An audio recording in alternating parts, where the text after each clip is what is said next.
Greetings, gamers, and welcome to the 91st episode from the MisfitGamersStudios. I'm your host, Vortex, and this is D&D Discussions. On today's homebrew review, we have a Fighter Subclass from one of our new, or actually no, not one of our new followers, but a follower that we've had for a while, but their first submission as a Fighter Subclass called Fringe Vessel, and this is from Cat Darkness, or X-Cat Darkness. I'm not sure if they pronounce the X.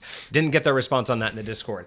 But yes, this is going to be interesting. We've gotten a lot of subclasses lately. It kind of seems like that's the big vibe right now. I don't know if it just is just happenstance, if that's just what everyone's working on, or if that's just kind of what y'all are into right now. I mean, again, we're kind of letting you guys lead it, and y'all just keep giving us subclasses, so that's kind of cool. I'm not going to complain about it. If that's what you want to see, then y'all just keep submitting it. If you do want to submit your own for a review on Mondays, you can do that in our Discord. So the link is now in the chat as well. Cosmic, saw you in the chat. Thank you so much. It's always fantastic to see you there. But yeah, so it's going to be interesting to see yet another subclass. This one is, I think just as the quick little thing that I saw at first, looks a little bit different from the ones that we've gotten before. So it's going to be kind of interesting. I hope that we're going to kind of get a little bit of a, like freshness. Okay. Quick little update for y'all too, as well. In terms of moving forward with the announcements, we do have the schedule posted for at least the next 2 weeks out. So we are going to lock those two in for the next 2 weeks. But moving forward, after we've done those two, I think we're just going to cut the schedule to 1 week out. So when we do post it, you'll know what the last item was and then what the next item will be. That way it'll allow for a lot more dynamic change up when we do have new items. And then that way it doesn't disrupt anybody's schedules. Based on some feedback that we've gotten from several of you, it might just be easier to just post 1 week out instead of multiple weeks out. Just, that way at least everybody will have a couple days notice. At least, if you check, the Discord on the weekends, you'll have at least the prior week. But that's going to just be easier for a lot of people's schedules. Plus, with so much that we've been submitted so far, we're going to have a lot of shuffling around as new things come in. So I think it's just going to be best moving forward that we're just going to post 1 week out, and then that should pretty much solve everything, because then we can stick to that schedule a little bit easier. So other than that, I don't think we have any other major updates. We're still working towards affiliates, so hopefully we can hit that on or about episode 100, and then we'll have the giveaway available. And then, as a completely side note, for any of you who do follow my gaming content, I do plan to do my Hitman Challenge run this weekend on Saturday. So if you guys enjoy that kind of content, join me on Saturday. But otherwise, that's it. Let us get into our regularly scheduled D&D content. That was the word I was looking for. I have to edit out that little regularly scheduled D&D content. We getting it. We are getting it tonight. Absolutely. Shalom, my friends. I'm very excited to be here. It's a good deal. This one's gonna be. I hope this one's gonna be a little bit different, a little bit of a change up. Yeah.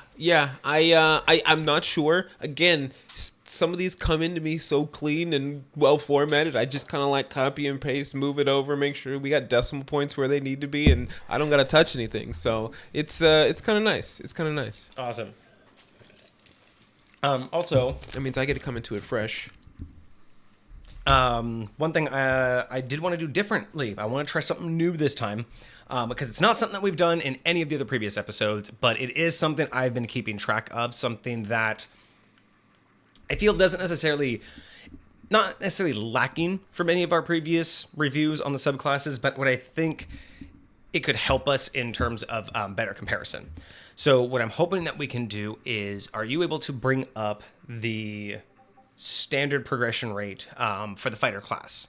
Yes. This way, as we go through the subclass, we can better understand, because I think one thing that we've been missing is we've gone through these reviews, especially with the subclasses, specifically focusing on our reaction to what they do specifically for the progression, right? Like, what's the lore? What's the context? What's the styling of that character? What is it meant to be? What's it meant to represent?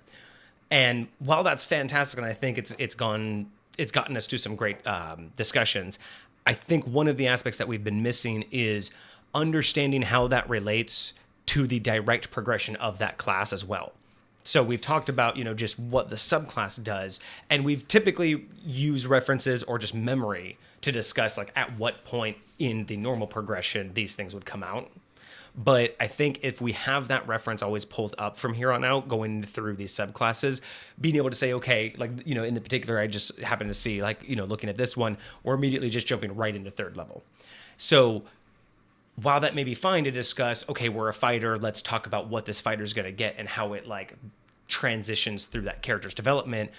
That doesn't really give us a foundation because we don't really know, well, what should the fighter have by now? So what are these things going to do to complement what it already has? Very true. And that's the part that I think Very we've true. never really had in our comparisons is how do these subclasses synergize with the standard build? Because we only look at it from the point of view of what's it doing for the party or what's it doing uniquely, but we don't really talk about what else did it already have at this point that is fueling this or is being fueled by this. That's fair. So, we don't have to necessarily go through an entire, like, basic class, but, it would be nice to know, like, so by level 3, because obviously at level 3 is when you pick your subclass. Yep. So having some, so having that reference, you can let us know, hey, based off of this level, this is what it has. So that's why that makes sense. And I think that's what I've been missing a lot of the times in terms of my comparisons.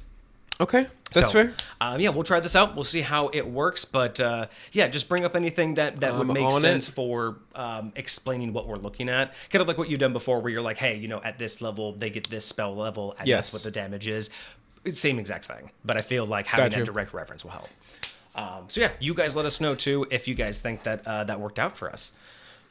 And Cosmic, next week is it'll be his birth year relating to one of his items. That's kind of cool. Oh, yeah, that's very cool. That's not a bad follow-up. So yeah, that one that'll be fun. We'll look forward to that one.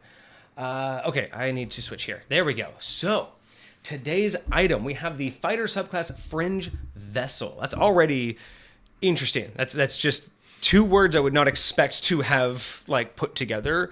Although I'm getting very much lost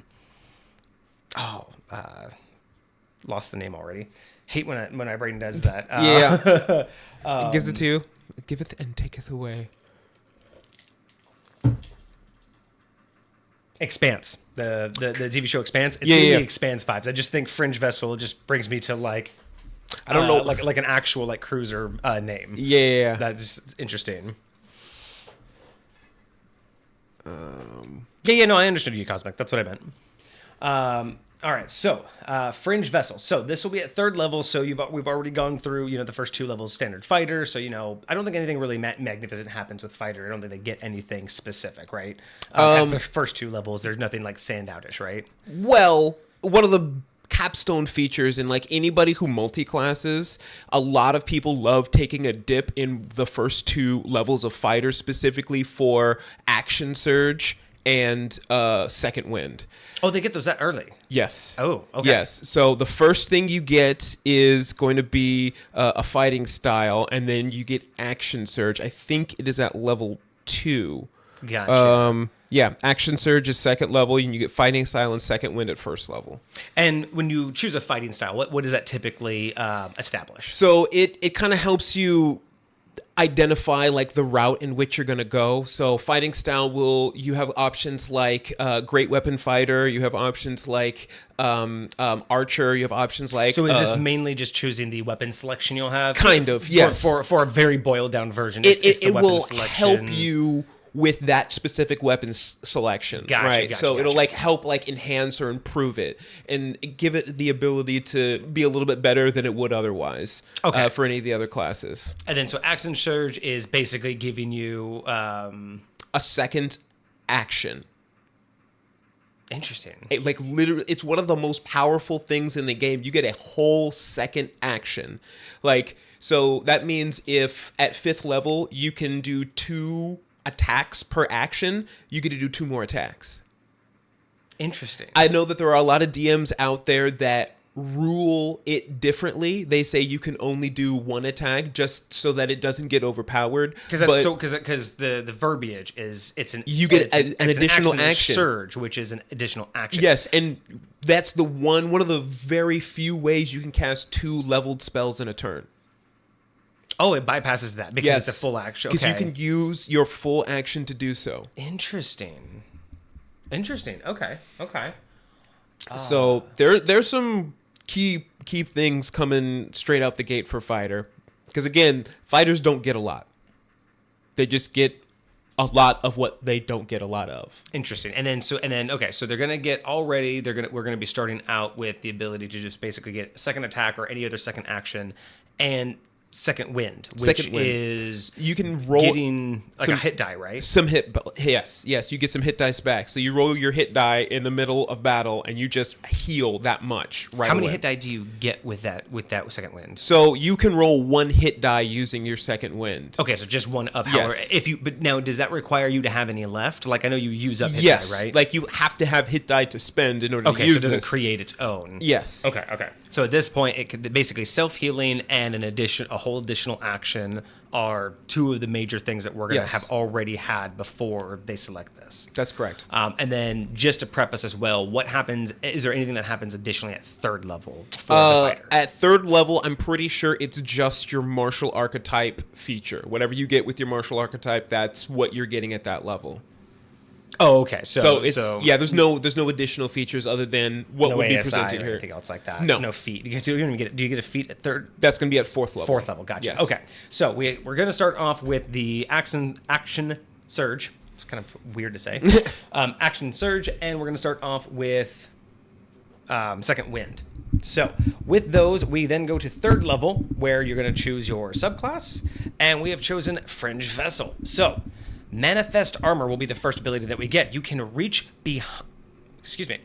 Manifest Armor. You can reach beyond the veil and bring something back with you. While not wearing armor, as a bonus action, you can create an amorphous suit of armor upon yourself. You decide its appearance and choose one of the following features from the options below.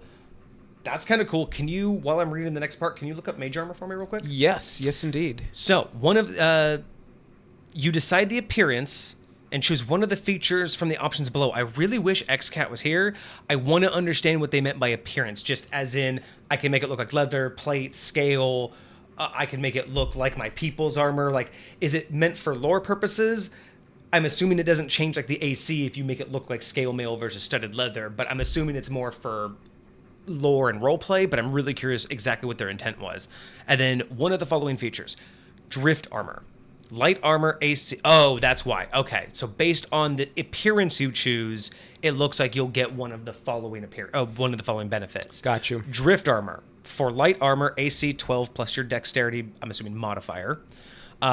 Drifting tendrils extend from you, drifting tendrils extend from your form, extending the reach of your melee weapons by 5 feet and allowing you to interact with objects up to a range of 10 feet.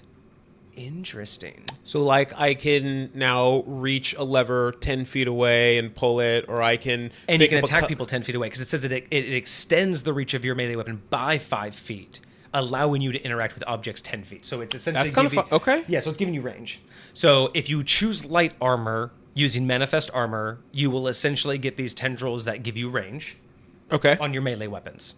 That's one. And I'm assuming that just means that's like a dagger. It just grabs your dagger and like for you kind of thing. Yeah. Then Officious armor. And this is for heavy armor. So there is no light. Okay. Well, light, there's no medium. Or medium. That's what I mean. There is no medium armor. Heavy armor with an AC of 17. Thick plates cover your form. You have advantage against being knocked prone, and you cannot be forced to move while standing on the ground. Additionally, when you successfully shove a creature, you either knock the target prone or push it up to 10 feet away from you. You can dismiss the armor as a bonus action and must do so before equipping a new suit of armor.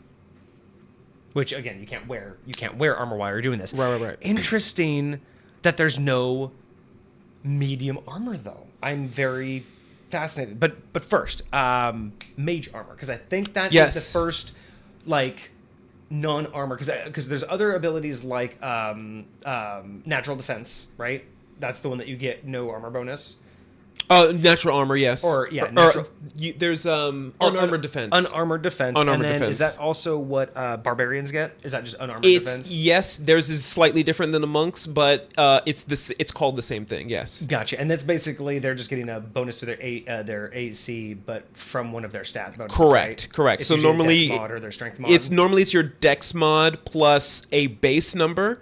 This time it's your Dex mod and your, for Barbarians, Constitution mod, and for Monks, Wisdom mod. Gotcha. And that's what their base is. Gotcha. Okay, so those are great when you have those stats stacked, but they really kind of average out, maybe giving you an extra 1 or 2 AC on average, I would say. Like on average from just wearing armor, you tend to benefit from Starting off at the beginning, very much You're so. only going to get that 1 or 2, especially if you have good stats. It's way later down the road when those numbers start to stack, right? Yeah, like and it, if you can max out both of those stats to a 20, like you would probably end up, I think, with a 20 AC. Great. Okay. Yeah. Because you'll get the base plus the 5 plus other bonuses later down the road. Yes. Gotcha. Okay, and then mage armor, I want to say is like what level 1, level 2 spell, It is level 1 spell, yes. and you can cast level 1 spells pretty much instantaneously. So that's why I wanted to point this one out. Is where's that reference point to something similar that I would see? Yes, so mage armor is basically gives you that base of a 13 plus your dexterity modifier. So it just increases the base a little bit. Interesting. So Yes. this one gives you AC of 12 plus your dex modifier versus a flat AC of 17. Because the heavy Correct. armor version. So that would mean that mage armor gives you it's what's the flat? It's 13? 13. And let's say on average, I would say that if you're a dex build, you're going to have a 3 at least. Yes. So a 16. This is giving you a 12 plus your dex, so that'll only give you a 15. So really... Okay. So it's trying to sacrifice... The light armor is trying to sacrifice a little bit. Now, what is standard light armor? Just what is the standard light armor So AC? light armor, if you're wearing just regular leather armor, it's going to be 11 plus your dex mod. So this is giving... So drift armor is really only giving you a +1 To regular outside leather of armor. that, plus the tendrils. Okay, that's where I wanted to see, because part of me was wondering, like, if the standard is this is really actually at or just below the standard, then I would feel more comfortable balancing out the tendrils. But if it's literally at or slightly above the standard of AC that you can build outside of this, then the tendrils would definitely be like the additive factor, right? So I wanted to kind of see where that is. There is technically studded leather armor, which gives you a base of 12 that is just not magical. Yeah. So, and that makes perfect sense. So I think that, yeah, I like the drift armor because it seems to fall in line. It's not trying to max out with studded. It literally is just trying to say, like, hey, it is magical and I'm unarmored already. So it's only useful when I put it on. So great. I don't mind the extra +1 AC. And the tendrils, it's... I'm a little bit interested because it's, part of me is like, I know that this is meant for combat. I know that, it's not really meant to be like a mage hand. It says interact with objects, but I think it's really meant to imply attack objects, right? Like, I really think that that's the major intent is, it extends the reach of your melee weapons. But it does say and allowing you. So it's like, you know what I mean? It's when you play with those words like you talked about. So it's like, I don't really know if it's meant to be like you were saying, I can pull a lever. I can untie a knot and drop someone's rope or whatever.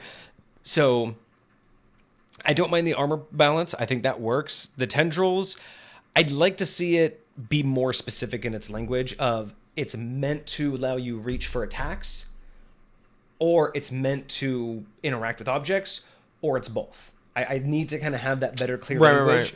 And if I'm being honest, I only want it to be one or the other. Okay. Because it's already giving you a +1 to the AC, and at this low level, I would think that at first it should either give you reach with whatever weapon you're having, or essentially can act like a mage hand. But doing both, and then the +1 AC as kind of like just your base ability.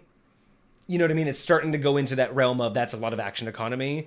Once I activate that, I have a lot of things at my disposal right out the gate. And that just stays with you. It's not like you have to do anything to keep it up. It's actual armor that you're just wearing. And that's why I wouldn't mind increasing this value. Level 5, giving the tendrils mage hand abilities. Right. That's something that I would like to see is this increase in ability. But yeah, my biggest concern right now is I'd just like to see this verbiage a little bit more clear on, is it fully intended to be just extending your attack reach, or are you literally basically able to do anything that you would normally want to do with your hands, right? That's my only real thing there, because again, I could creatively abuse that. Creatively. There we go. Yeah. I don't know why I was trying to go the other direction, like completely wrong grammatically. But yes, I feel like that could be abused creatively. Yeah. Now, a facious armor, a base of 17. Now, plate armor, I believe, is also 17. Or is it 16? Let me check. Say, Let me check. it might only... No, it's not 15. I'm pretty sure plate armor is a 17.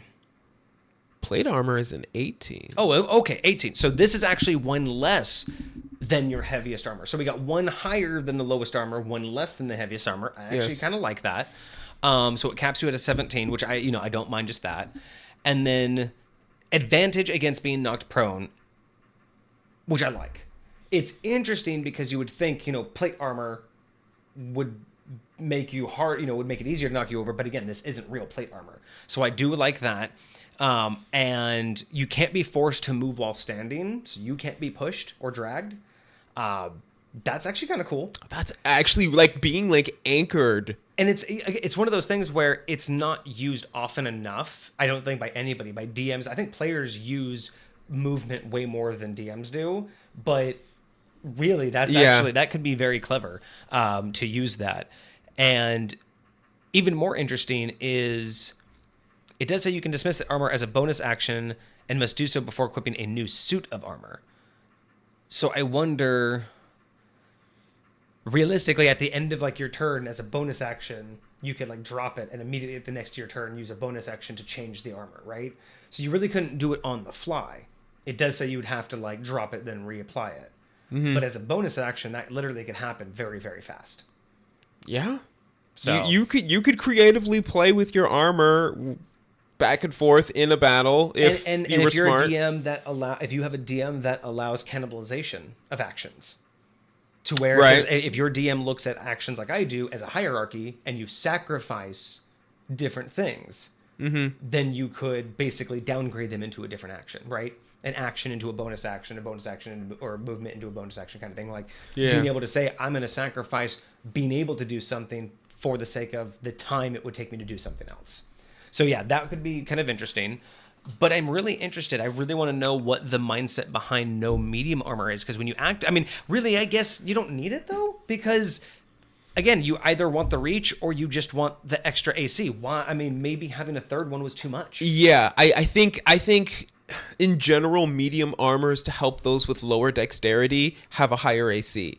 Right, because it has a cap of 2, and other than that, you don't get a whole lot of a bonus for wearing medium armor. And thematically, that really doesn't change anything either. I mean, plate armor is highest level armor, makes you feel solid, and you can't move. And then you have the light armor, which basically makes you fast in the sense that you get your reach. So okay. So there is one thing that I will say. I think that there should be some sort of saving throw to move you while you're on the ground. Because as of right now, not even an act of God could move you. Right? I mean, obviously an act of God could move you, but like... But yeah, you're just saying that you cannot be forced to move. There's nothing. Like maybe like a DC of 30 or something like that, but like at least the existence of a possibility to move the person I think is warranted, especially at third level, because again, you could do some crazy stuff if you literally can't be moved. Mm-hmm. And that's true. So I would say, yeah, it wouldn't be a bad idea to either add a saving throw or just add even just a small snippet of a limitation. Can't be moved by non-magical means. Yeah, that's cool. I mean, even if it was a non-magical mean, you cannot be forced to move by non-magical means. Magical means require a saving throw. Because then that means like a spell, like Gust of Wind would maybe move you because it's magical. But just someone forcing you to move, or just nature's Gust of Wind, which would be kind of cool. You could survive a natural hurricane. You could just activate it and be like, nah, I ain't going nowhere. But if it's a hurricane caused by a druid, totally different story. Right. I like that. I would say that by natural means versus a saving throw for magical. Yeah. I'd say magical versus non-magical. And I'd even maybe go as far as to say like it's got to be a spell higher than a certain level. depending upon how powerful you want this to eventually be. Yeah, that's true. But Yeah, that would be. Yeah, like you could just basically save to against spells. You could save against magical movement up to your level, or up to half your level. that would be cool. Maybe it's half your level, because then you have to be level 20 or 18 before you can survive against a level 9 spell of movement. So yeah, basically, if it's above half your level, you can't even save out of it. It's going to move you like it would move anybody else. But if it's below half your level, you have a chance to save. And if it's non-magical, it doesn't work. Okay. I think without being overly complicated, I think that could works. make that non-force movement work. What do you think about the fact that you can also, when you shove creatures, this thing helps? It's kind of like the tentacle. It's almost like the tentacles are helping you push them, right?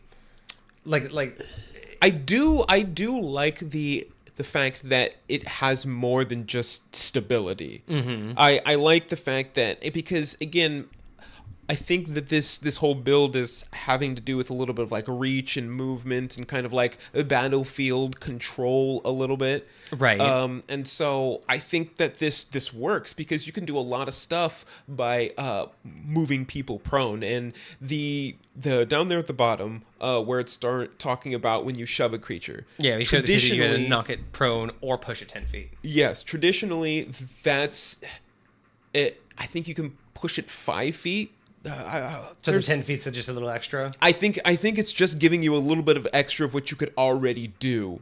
So you know what I almost want without it being... Oh, XCat, thank you so much for showing up. We are just beginning. You know what I think I would also like to see? Then in this particular case, if we're going to say that the armor is setting you up for stability, but it's also allowing you to kind of control the opponent, push and knock prone. Mm-hmm. I almost want to see drift armor. Like I asked before, I wanted to see the language cleaned up to just kind of say this is for extending your reach for combat and just kind of leave it at that. I wanted that to be cleaned up. Mm-hmm. But here's the alternative: is add to drift armor the ability to use the tendrils to pull enemies towards you. So your heavy armor allows you allows you the stability to not be moved and to push. The light armor allows you the ability to move around faster, your reach, and pull. So now you have this duality of your type of combat control. Do you want to be up close and personal, or do you want to have that push? Because again, it's almost interesting. You'd almost want to think that if the drift armor gives you reach, you'd almost want the drift armor to push them away and then be able to attack them at reach. Mm-hmm. And because you can't be moved, you'd almost want the officious armor to pull them in, right? Yeah. So there's two different dualities you could apply to that, right? Like, are you meaning to be the tank and you want them close to you, or do you just want to be from afar? So I think either one could work. I think there's definitely justification for both. But it does kind of sound like, realistically, outside of having the reach, the heavy armor does more, though. It definitely does more. Being able to keep you stable and being able to control the enemies a little bit more, right? Having that, like, robustness. Right. That does a lot. So I'm trying to think of in situations where, most of the time reach is cool, but unless the enemy is... locked in place by some means, like, basically distracted or by other ways not moving, reach is really only good once. Like 9 times out of 10 when reach is used, it's basically used and that's it. You have to keep gaining that distance, right. Because it's usually closed almost immediately. And that's why I mean, like, it almost would be kind of cool to change it up a little bit and have a pull and push as alternatives. It just depends on what you think each one should have. But I really do like the idea of, because you're like more stable, you can't be pushed over, you can't be knocked prone. I do kind of like the idea that also goes with the idea that you can just shove people around, right? Because you're so immovable, you almost have more force to push around because you don't push yourself backwards, right? It's like I like that play with physics. So I don't necessarily mean that that's the wrong way to go, but then it also makes me just want to give the tendrils like a whip, like, come here, I want you closer. Yeah, kind of like there's a druid cantrip that does that.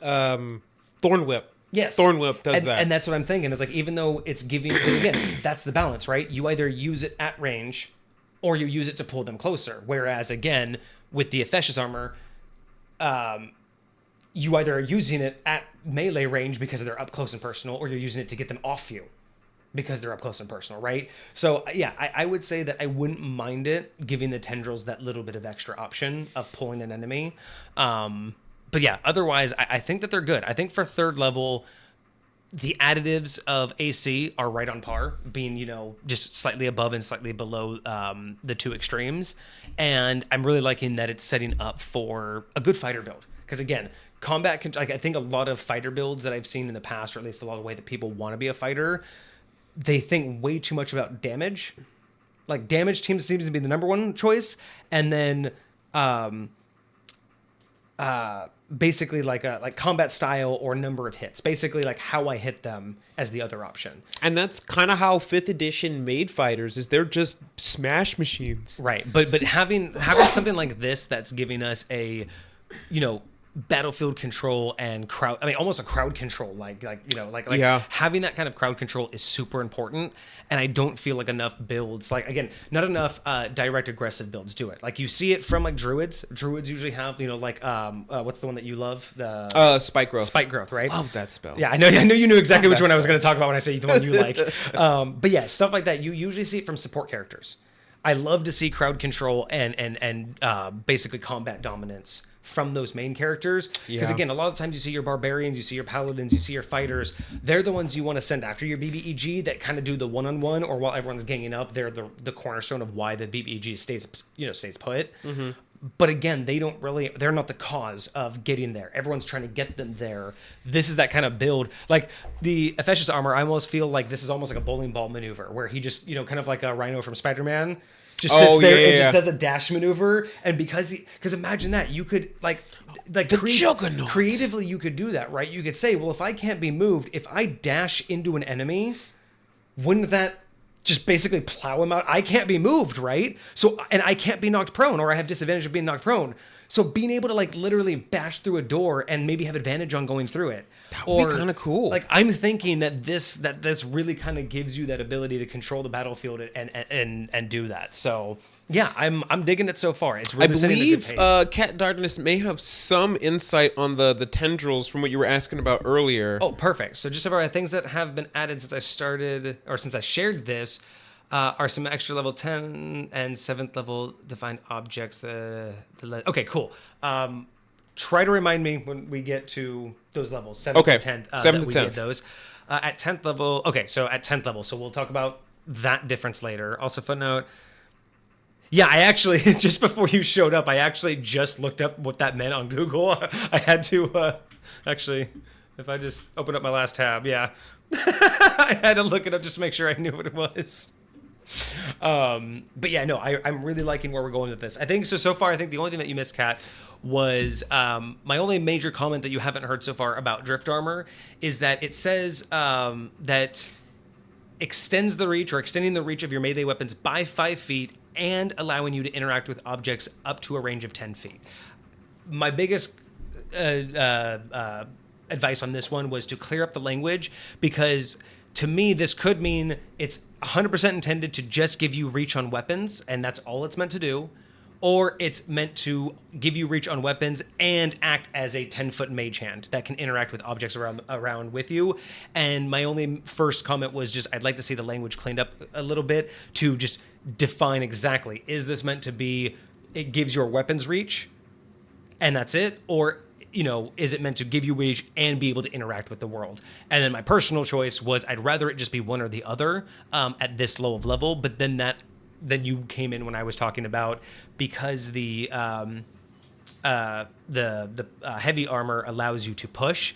Then I wanted to add in, well, maybe you could add the drift armor able to pull like a whip, so you really get a much bigger variety of options, right? Because again, you're able with the drift armor, you're able to do it at reach. But with the party, you may want to do the pull so you can let someone else get range, or maybe he's behind something with cover. You can pull him out of cover, right?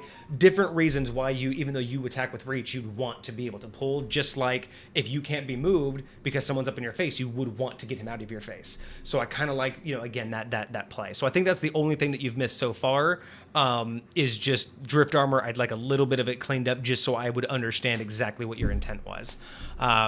It is intended to add 5 feet of weapons and let you interact with stuff in 10 feet. So it is meant to be kind of like a mage hand aspect.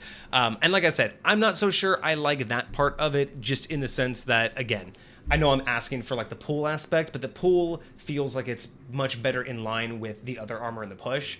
The interact with the world with the objects almost, again, just feels like it's I don't want to say unrelated, but again, you're getting this armor and it's helping you reach with your attack, but you can also turn on the armor and then just like, again, use a mage hand. It's not as effective as mage hand because mage hand can go a lot further, but you know what I mean? Like I just feel like it's adding an ability that's also not really in line with the rest of it. So that's why I feel like it's adding an unnecessary ability that makes it unbalanced, whereas the pull mechanism, like being able to just pull an enemy, goes right in line with the other power. So I don't feel like it's adding too much, to it, if that makes more sense. Because again, it's more focused on what you can do with it. So that would just be my direction if I were to, like look at this from like a high point of view. But otherwise, yeah, we are very much liking it so far. There is a pull effect with level 7, but I like the contrast idea between the two. So that would be cool. Yeah. So we'll keep an eye out for level 7 because and 7th level defined objects. Okay, so that's going to be the next level feature that you get is level 7. Okay, excellent. And then so that one's only been changed to less than 10 pounds. The next one will be changed to less than 10 pounds. Okay. So yeah, but otherwise, again, it's fantastic. It's been great because it is really just setting the tone for what we're expecting here. Okay, so just like before, now that we've seen what you got at level 3, having chosen Fringe Vessel, between 4, 5, and 6, what are we expecting to get now for the fighter? All right, so 4, 5, and 6. 4 is pretty standard with an ability score improvement. You can either add 2, you can take 2 individual points and put them into 2 of your stats, 2 into 1 or 1 into each other. Whatever. Or a feat, correct? You can not do that and then choose a feat. Which I think already, I'm imagining like, because what's the one that gives you Sentinel? Yes. Right? You would want Sentinel with this because if you already get drift armor that gives you that 10 feet, that's exactly because you use Sentinel when you have polearm. Yes, very much so. That's the whole point is you usually take Sentinel feat when you have polearm because Sentinel allows you to basically make opportunity attacks whenever somebody attacks your buddy, right? Yes. Isn't that the whole thing of it? Is like, well, or whenever they defeat you can make opportunity attacks when somebody attacks your buddy. You can make I think there's certain opportunity attacks you can make for free when you have Sentinel. Like, because the whole thing is like Sentinel is basically you're protecting your friends, and there's an extra. That's why everyone takes it. That's what it is. To get an additional one. When somebody tries to run away from you, you get into a free opportunity attack, and if you hit, they go to 0. Their speed goes to 0.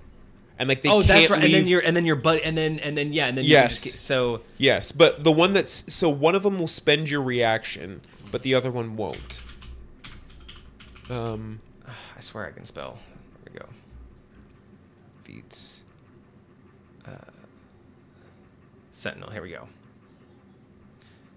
Because, yeah, I'm trying to think of, like, what would you do? Like, would I want an ASI at this point, but with this ability, right? Because this is what we're also doing, Kat, something that we've done, what we haven't done before, and what I wanted to start trying to do this time is we haven't really discussed, really? That wouldn't let me... I couldn't pull it up. Weird. I do have it if you need it. Yeah. I just wanted to quickly understand what a Sentinel was. But, so, go ahead. Sorry. But Kat, basically, what we haven't done before on subclasses is actually also discuss the actual class progression as we go, because everyone kind of knows about that, so we're not like going detailed of what fighters do every level, but we're trying to get a contrast as to what this does, not just for the unique creation of the character and what the player can do with it, and how it balances from its within itself, but we're also trying to understand how these balance directly with the the class itself, right? Like manifest armor coming in right after we have second wind and action surge, right? Yes. And action surge, like we talked about this, being able to go into efficacious armor, right? With a bonus action, push, do your attack, push someone away 10 feet, and then use action surge. I don't know why you would, but like if you could use action surge, and again, if you have a DM that allows you to cannibalize, don't use your movement to cannibalize it for a bonus action. Change your armor with the bonus action, and then have an extra attack with the reach, right? Like there's a lot of interesting things to do. So that's kind of what we wanted to do here is we're not trying to like build the whole fighter, but we want to see what's what possible comes up between these to understand how they build comparatively. So I think, yeah, with these guys, something like Sentinel or some other, because there are other ones like shield-based or defensive-based feats that I think would go really well with these two because it would just make you just that much more difficult. You couldn't swap armors in a turn, even with two. You can't. Because it takes a bonus action to downgrade it, right? Because I thought that was the whole point, right? Like I thought the whole point was if it's up, right? Like if I put it up last round, if in this round I dropped it as a bonus action, wouldn't I be able to re-up it as my second bonus action? You can dismiss the armor as a bonus action and must do before equipping new armor. So yeah, so if it's already up in my turn, right? Like if a new turn starts, if I used one bonus action to drop it, wouldn't I instantly be able to use a second one? Yeah, maybe I'm missing something else, but yeah, I thought based off of that you'd be able to do it. I think you were able to get, but again, how often do you get two bonus actions, right? Yeah, like that's the hard thing. If they don't allow you to, like, I think rules is written. I swear you're supposed to get a bonus action when it comes to like haste or something like that. Yeah. Like I one of those spells does that to you, but It's really, really hard to get another bonus action. That's, I think that's super situational that you would want to do it. Because again, like we talked about before, one of the downsides with Reach is it's really 9 times out of 10 used once. Because unless the enemy you're attacking is in some way bound, prone, or otherwise distracted, they're just going to close distance the moment they can. Right. You know what I mean? Or they're an archer. Or they're trying to run away. Yeah. So in that particular case... I don't know. Yeah, it would be kind of a cool look to do, to drop, to push them, drop your armor, redo it up, and attack them. Right. But it would be a lot. Yes. It would be a lot. It would be a lot to do the thing. Okay. Cool. So going on. So sorry. So level 4. I would say get a feat. So you have the Sentinel feats pulled up. Yes. So Sentinel says you've mastered techniques to take advantage of every drop in an enemy's guard, gaining the following benefits. So apparently I was wrong. I don't think any of these give you opportunity attacks for free. It just gives you a lot to do with your opportunity attacks. Oh, gotcha. So what it says is when you hit a creature with an opportunity attack, the creature's speed becomes 0 for the rest of the turn. That's the biggest reason is because typically the reason why Sentinel and Polearm is so important is because Polearm gives you reach on opportunity attacks because if they're within 10 feet, which is why you can stand behind your buddy. If they try to leave your buddy because it's you and him both being able to attack, you both get an opportunity attack. Your opportunity attack stops them from leaving their zone, which means the next round they have to try and leave again. And that's why that one's so devastating is because you can basically stun lock them in place. And then add that to the frightened, and you just have to hit them. Yeah, but can you imagine adding that to frightened? Oh yeah, because every turn they're going to try and run away from the guy in front of you. Like if you have that, that mage that we were talking about before that frightens them. Yeah. So you have Polearm right behind him, so you're just like, nope, you ain't going nowhere. Oh, you're frightened. You try to run. Nope, you ain't going nowhere. That's crazy. So I think that's what I was thinking. But continue. So the second piece is creatures provoke opportunity attacks from you even if they take the disengage action before leaving your reach. So that means rogues sucks to suck. You're not leaving. And that's again even more devastating. Why when you're behind someone who you would want to run away from. Even more devastating because you're not running away from the pole or from the Sentinel, you're running away usually from their buddy. And that one specifically says before leaving your reach. So whatever your reach is at the moment, that's where. And that's why I remember people use Polearm with it. Yes, like the Polearm specialist because they got so much battlefield control. They got 9 squares nobody can touch. Yeah. Let's see. And then lastly, when a creature within 5 feet of you makes an attack against a target other than you, and the target doesn't have this feat. So, like, there can't be, like, 2 people with Sentinel on either side of you just doing this back and forth. It says you can use your reaction to make a melee weapon attack against the attacking creature. So that's why this would be so amazing with that, right? Because you activate tendrils and you have that reach now for all your buddies, and then you have Sentinel on top of that. So that's probably what I would do with this guy. Just trying to think of like a good build, right? Yeah. Trying to think of that synergy with a normal fighter. I'm sure there are tons of other things you could do that would add to this, but I think that's just the first one that comes to mind. For sure. So at level 5, level 6, anything Level there? 5, very important, extra attack. Okay, so now we're getting into the full extra attack. Now you have 2 attacks for 1 attack action. And that's crazy because Drift Armor giving you the reach. Now you have that 2 reach, and you have the ability to action surge. Wow. Okay. Do it again. So, and then nothing at level 6, right? At level 6, you get another ASI. Oh, damn. And you could choose another feat if you want to here. Oh, damn. Okay. Because fighters be like that. So what? Can you look up Polar Master? I think that's the other feat that you usually tie with Sentinel. I don't think Polar Master actually helps because I think that's very specific to two-handed weapons. I don't think it helps with range. I don't know if it's ranged weapons or if it's two-handed weapons. But I'm trying to think of like what other feat would go really well with something like this, right? It's either going to be an armor feat. You can keep your enemies at bay with reach weapons. You gain the following benefits. When you take the attack action with a glaive, halberd, quarterstaff, or spear, you can use a bonus action to make another attack. Okay, not quite the same because that it specifies what type of weapon you're using. Okay. So that's unfortunate, but yeah. So interesting that you still get another feat. So I would definitely spend some time looking at the defensive feats, the ones that boost either my AC or just my general armor. What about usage. movement? Oh yeah, because technically I would be really curious if this technically means that when you select this armor, that's technically the armor you're wearing. I wonder if you could start selecting feats that would give you different bonuses based on the armor you're wearing. If this would trigger those. Interesting. You know what I'm saying? Like if you had one that like you got a bonus for light armor and then a bonus for heavy armor, if you had both of those feats, technically would this trigger those when you're wearing it, right? That would be kind of interesting. I do like your idea, choosing a feat for speed. Right. Giving you much more battlefield control. That might be a little bit one. I think there's a feat. There is a feat that gives you like an extra 5 feet of movement, right?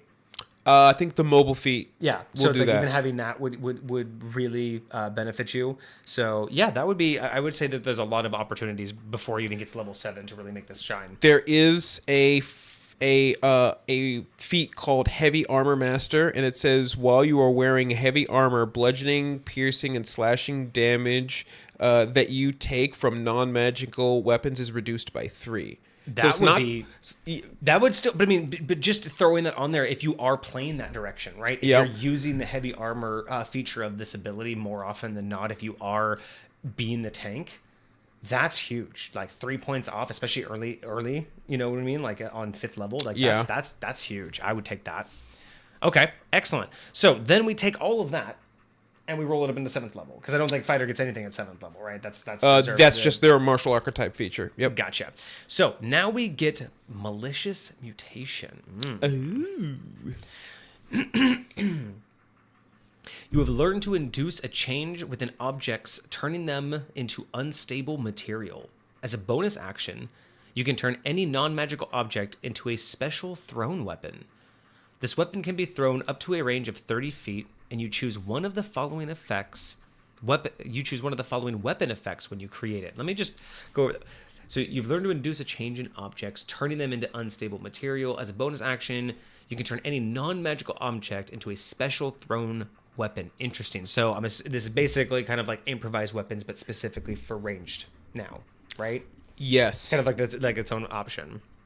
The only thing I'm going to say to that is I feel like there is new text. There is new text? Yes, this was the one that they mentioned. So you have learned to induce a change within objects, turning them into unstable material. As a bonus action, you can turn any non-magical object that weighs no more than 10 pounds into a special thrown weapon you are proficient with.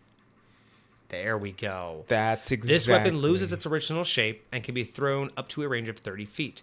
You choose one of the following weapon effects when you create it. That is the new text, specifies proficiency. 100% improves it. I love it. 100%. That's exactly what I was about to say. I exactly. Was like the ability to like hone in on what's a throwable weapon, anything under 10 pounds. I'm 100% there. And when you're proficient with it, 100% okay with that. I do even like the idea that the weapon loses its original shape. So it's like you basically turn it into the item that you're throwing, which is very fascinating. I'm curious lore-wise, what does that actually do when the object like hits its target? Because like, I'm just saying, I could take objects, throw them at like a hay bale, turn them into something completely different, and then sell that. I'm just saying, like, again, I can creatively make anything work. So I'm just curious, could I technically... What are my limitations? Like, I mean, but you don't have to do it like in a mass way, right? Like, imagine being a traveler, right? Like, instead of having to worry about money, my character could literally just go to towns and be like, hey, all I need is a hay bale and an object, and I'll perform magic before your eyes. Like, what do you need? You need a dagger? Cool, give me that little toy. Ting! There's a dagger for you. Like, I know it's probably not a permanent change, but it would just be kind of interesting to like, you know, if it became the item made out of the same material, that would just be like, you give someone their doll, like you take someone's doll, you throw it, now it's like a sewn dagger out of the same material that the doll was made out of. That would be hilarious. By the way, I can't remember if I said it last time, but this subclass is based on what you can do in the prototype games. Oh shit.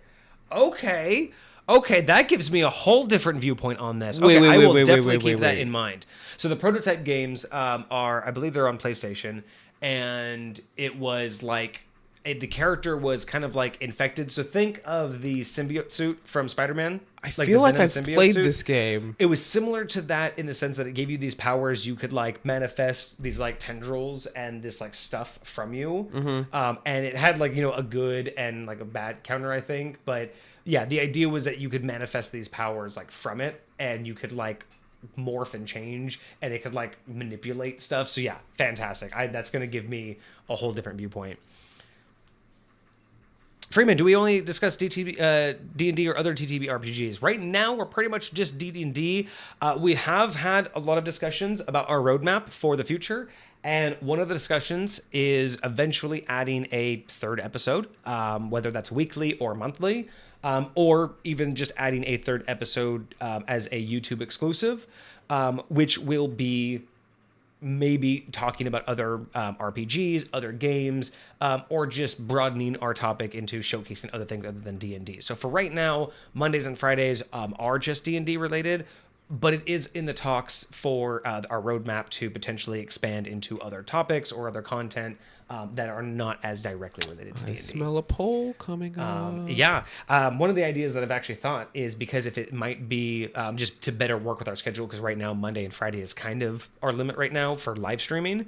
But what would be really cool is if we did a monthly episode, kind of like maybe we take other TTRPGs and we just like, we read them try them out. I have thought about doing that as like a Patreon or like Discord member or some kind of like exclusive live stream.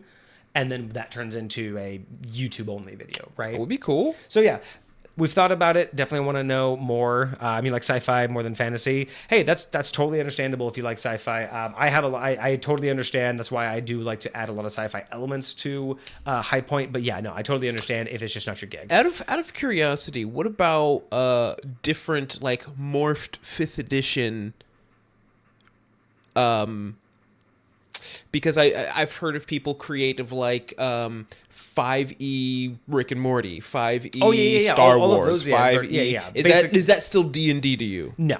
Okay. I mean, it might still have the same question. Mechanics behind it, but again, it doesn't necessarily. Again, I don't shy away from sci-fi in D&D. Like I have many. I mean, you've seen it. I've had many sci-fi elements in D&D. I love it. I love it when you can blend those two. I don't necessarily use technology most specifically, but I do enjoy the sci-fi elements of storytelling and of creativity. But when I think of D&D in terms of like the Rick and Morty D&D, that is not a D&D setting. It may be a D&D inspired tabletop, but that entire setting is not D&D in and of itself, right? And it's very, I will tell you this automatically, it is very difficult for me to identify clearly what would constitute, like, where's that line, right? There is no very clear line, in my opinion, of once you do X, Y, or Z, you're no longer D&D. Yeah, you know what I mean? I see what you're saying. I mean, I don't necessarily think that you have to have dragons to be a D&D game. You know what I mean? Right. Like, you could have a D&D setting without dragons. So it's not necessarily that, right? You don't have to play in a location in a town on a planet created by Wizards of the Coast to be a D&D. Mm-hmm. But to me, there is some sort of transition that happens to some tabletops that eventually is just, it's not D&D anymore, in terms of either whether it's the setting, the narrative, the gameplay. All of it comes into eventually, like, you can have all of the same stats and all the same dice rolls, but if the narrative is just, you know, modern day something else, like, I mean, they've made Tabletop of Dresden, but that's not D&D. Even though it has all the same elements of D&D, it's just, in my opinion, wouldn't be related at all to what you would approach. So, is there a definitive line? Absolutely not. Okay. It would literally be contextual to every individual concept. You know what I mean? It would be individualized to what we're talking about. Like Cthulhu. Right. Call it Cthulhu, not D&D. So much has changed. I don't think anybody would call that a D&D game. Because, you know, the character sheet, the dice rolls, all of it's been changed. Right. But Pathfinder. Is Pathfinder D&D? I feel like most people would say no. But you know what I mean? Because aren't there different rule sets with Pathfinder too? Exactly. But they're also very parallel in a lot of different ways. I would say, according to what I hear you describing, Pathfinder would probably still be considered, because the actual game that's being played is still very much D&D, even if the rule sets in which you're playing under are different. And you know what? Maybe it would come down to just and truthfully, maybe it is a two-pillar idea, right? Maybe there is a pillar of lore where there is a line at which it's no longer D&D based lore, right? Whether it's, you know, directly related to Wizards of the Coast or Forgotten Realms, but there's obviously going to have to be some semblance of a D&D type structure or a D&D lore type campaign. So, you know, obviously setting will play a big deal in that. And then, of course, there's just general mechanics. There's so many tabletop out there that they're all their own thing. Right. Yeah, they're not all D&D. So realistically, I guess I would say that you'd probably have to have at least the absolute core mechanics of D&D. The same stats. So, you know, strength, dex, charisma, wisdom, intelligence. You'd have to have those. You'd have to be able to use them in the same way. Right. And the setting would have to be somewhat familiar. Not necessarily exactly D&D. But again, what does that mean to me? I don't know. I don't want to be the Fair one enough. I honestly don't want to be the person that defines what D&D is, because that's for everyone else to decide. You know what I mean? That's like, very it's fair. Not up to me that is to tell that you is guys the truest what answer. Specifically D&D is. Because I don't know. I don't know what D&D actually is for anymore. me, my question was, what is Vortex's definition? Like, what is your understanding? So that helps me at least a little bit. Yeah, and again, I just, you know, it just really comes down to, I mean,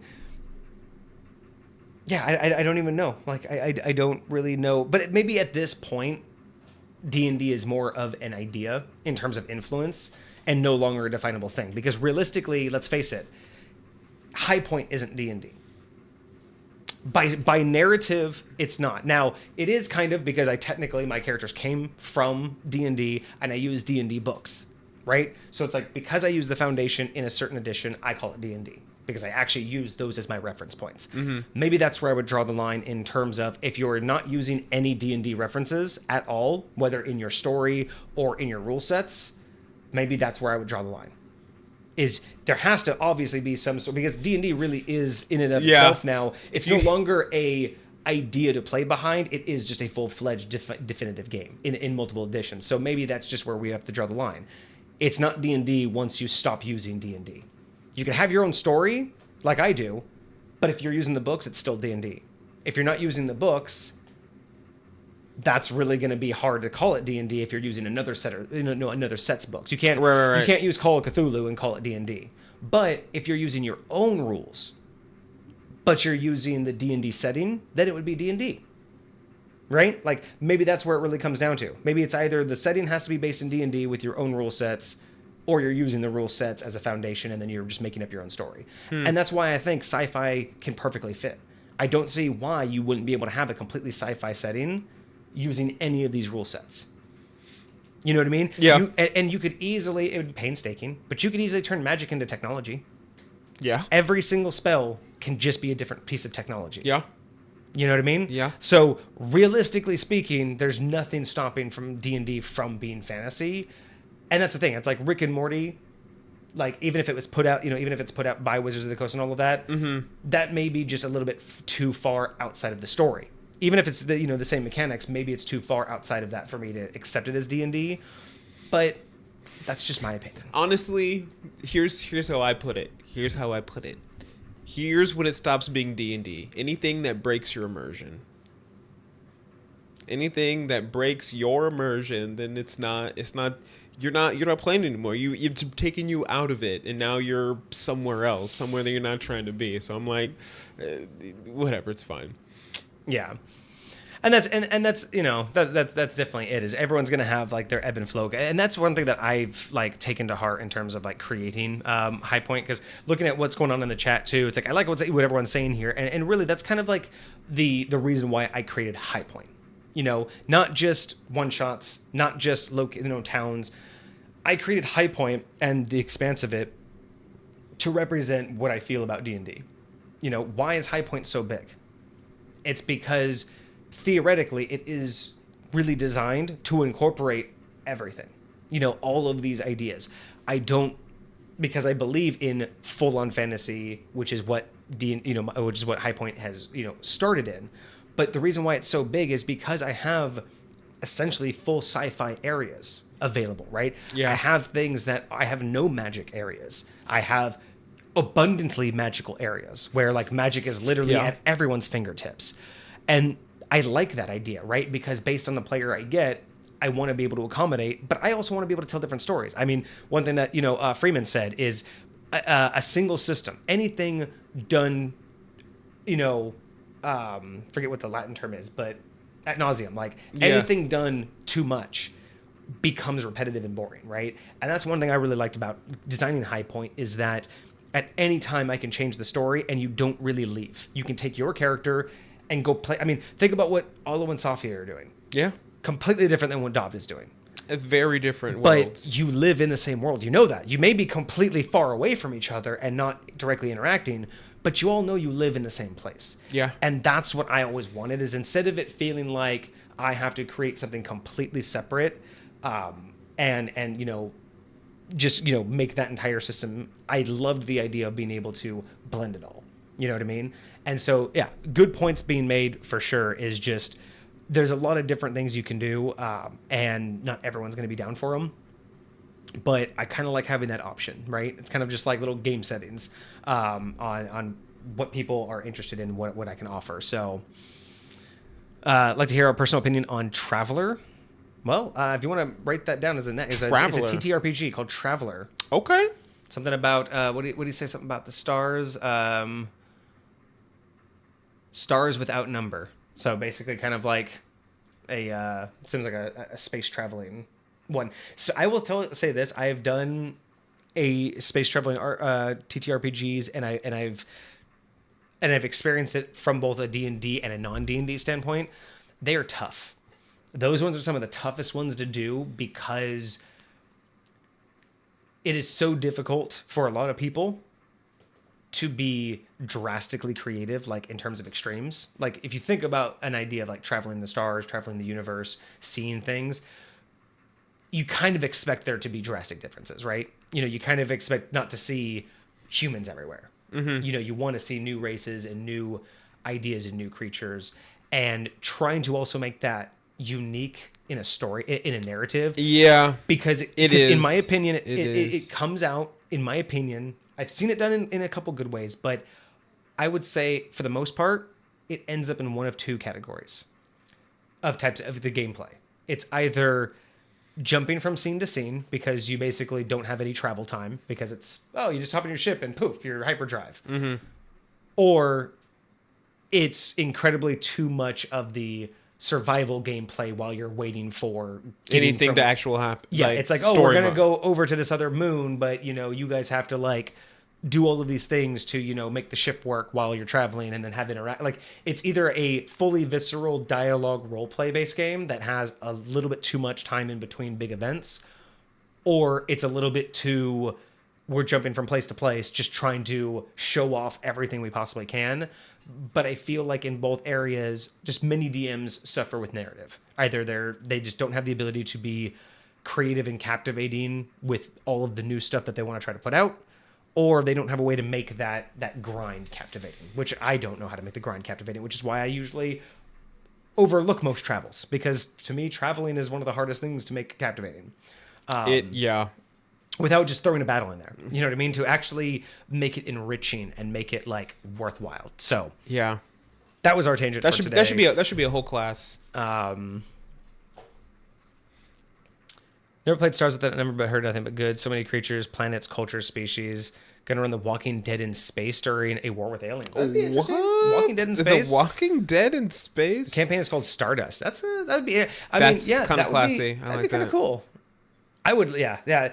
Space ones are really interesting. It's just such a challenge. I even struggle. Like once you leave, a planet in High Point, and once you really like start to do the planetary travel, it's I have a hard time, which is why I have multiple methods, right? Like for those who want the more role play and the more intensive, like actually I want to be the traveler, like the one that's out in space, like going from place to place. I use the Spelljammer set. Like I use the Spelljammer mechanics, right? Because that's a lot more about having the ship, working with the ship, and doing things. But for people who don't want that, I have the more sci-fi aspects where magic and sci-fi have been blended to make travel much easier, much faster. But, each one has its pros and cons in terms of storytelling and in terms of experience. Yeah. When I think of like some of the most common space games that I've played, that I really felt that were fairly expansive yet not overly complicated. I feel like I almost said Dead Space. It's not Dead Space. What's that one where everybody calls you Shepherd? Oh, right. Starfield? No, not Starfield. Yeah, you got the cool like kind of psychic powers, but also you got these. Yeah, Mass Effect. Mass Effect. Yes, Mass Effect. That one. It's like you travel to all kinds of planets and you're always mining things and doing different stuff. But then you can like land on these planets and drive around and you can find like a building and you can go inside of it. And there's a lot of stuff to it. What? Categories with you. Using Mass Effect for space travel, like using that system to, mimic it in D&D. They think that would be good. I think that that's the best way that I can feel to kind of make that work. Yeah. They were typing it up right as we were trying to figure really? out the name. Yeah. Like, so they were like, oh no, up. they should talk about Mass Effect, and then you were like, what's the one with Shepard? Like, yeah. So yeah, and those are the things. Like, there's a lot of different ways I think that it can be done, and yeah, I mean, while D&D is obviously and has always been geared and intended for fantasy, high or low, depending upon your your intentions. I have had a lot of experience, both as a player and as a DM, with it being sci-fi related, and I think that it can be done. But again, it's personal preference. I mean, it can be done, but just because it can be doesn't mean that it is going to be a better experience or a preferable experience to a game dedicated to it. You know what I mean? Like, we could sit here all day long and talk about how you could make D&D work for a sci-fi setting, right? We could talk about how I do it. But at the end of the day, the question remains, just because I can, is that the best one to do? Or should I just go play Stardust? Or should I just go play... Do the thing. Stars without number, right? Like, why not go play a game that is fully immersed and fully designed for that, versus taking the effort to do it yourself, right? And that's just the two types of methods, right? We like doing it ourselves. We like going beyond the book and seeing what we can make the rule sets do. That's kind of our motto here. That's kind of what we like to do. But if you're not into it, like, that's why other TTRPGs exist. Otherwise, it would basically just be like, I mean, if that was, if it was the case where like D&D was the end all be all, it would basically just be Fortnite. You know what I mean? It would just be D&D and then just every possible version of it. I mean lightweight. That's pretty much. Let's not forget that Star Wars is a fantasy setting, or the Star Wars is not a fantasy setting. Or I guess, yeah, Star Wars technically is a fantasy setting because even Yeah. though it's very fantastical or very sci-fi, it does still have technical magic. So has that, just definitely the space opera vibe. I swear there is both a Star Wars 5e and a Mass Effect 5e. Oh yeah, that guaranteed. Like, there's going to be there's a Star Trek one guaranteed. There's one for everything. I want to find a Star Trek one. Apparently Traveler came out like in tandem with D&D, so that'd be interesting. Did it really? Like original, like AD&D, like back in the day? I don't know how far, but probably like in tandem with some of the more popular releases. Interesting. Kind of like Pathfinder, or what was the one you were talking about? You can die during character creation in Traveler. How? That just sounds no. Sorry, I can't get behind that. I'm sorry. I'm gonna draw the line. That sounds like one of those, like, it sounds like a video game trope where, like, when you first do a video game, like, there's, like, maybe a button. You can die imagining what you want to be. You know what I'm saying? It's almost just like, if I were doing that, if someone were to hype me up for this game and we're all through character creation and literally they're like, oh, yeah, we have to restart. Like, why? Like, you died. I'd probably stop fucking gaming right there. I'd be like, are you kidding me? I didn't even create my character and I already have to restart. I'm done. Like, that would literally piss me off so bad. X-Cat's like, so grabbing tendrils? Yes. Sorry. We were going off on too much of a tangent that's there. funny. Usually we're better at our tangents, but that was an intense one. So yes, coming back.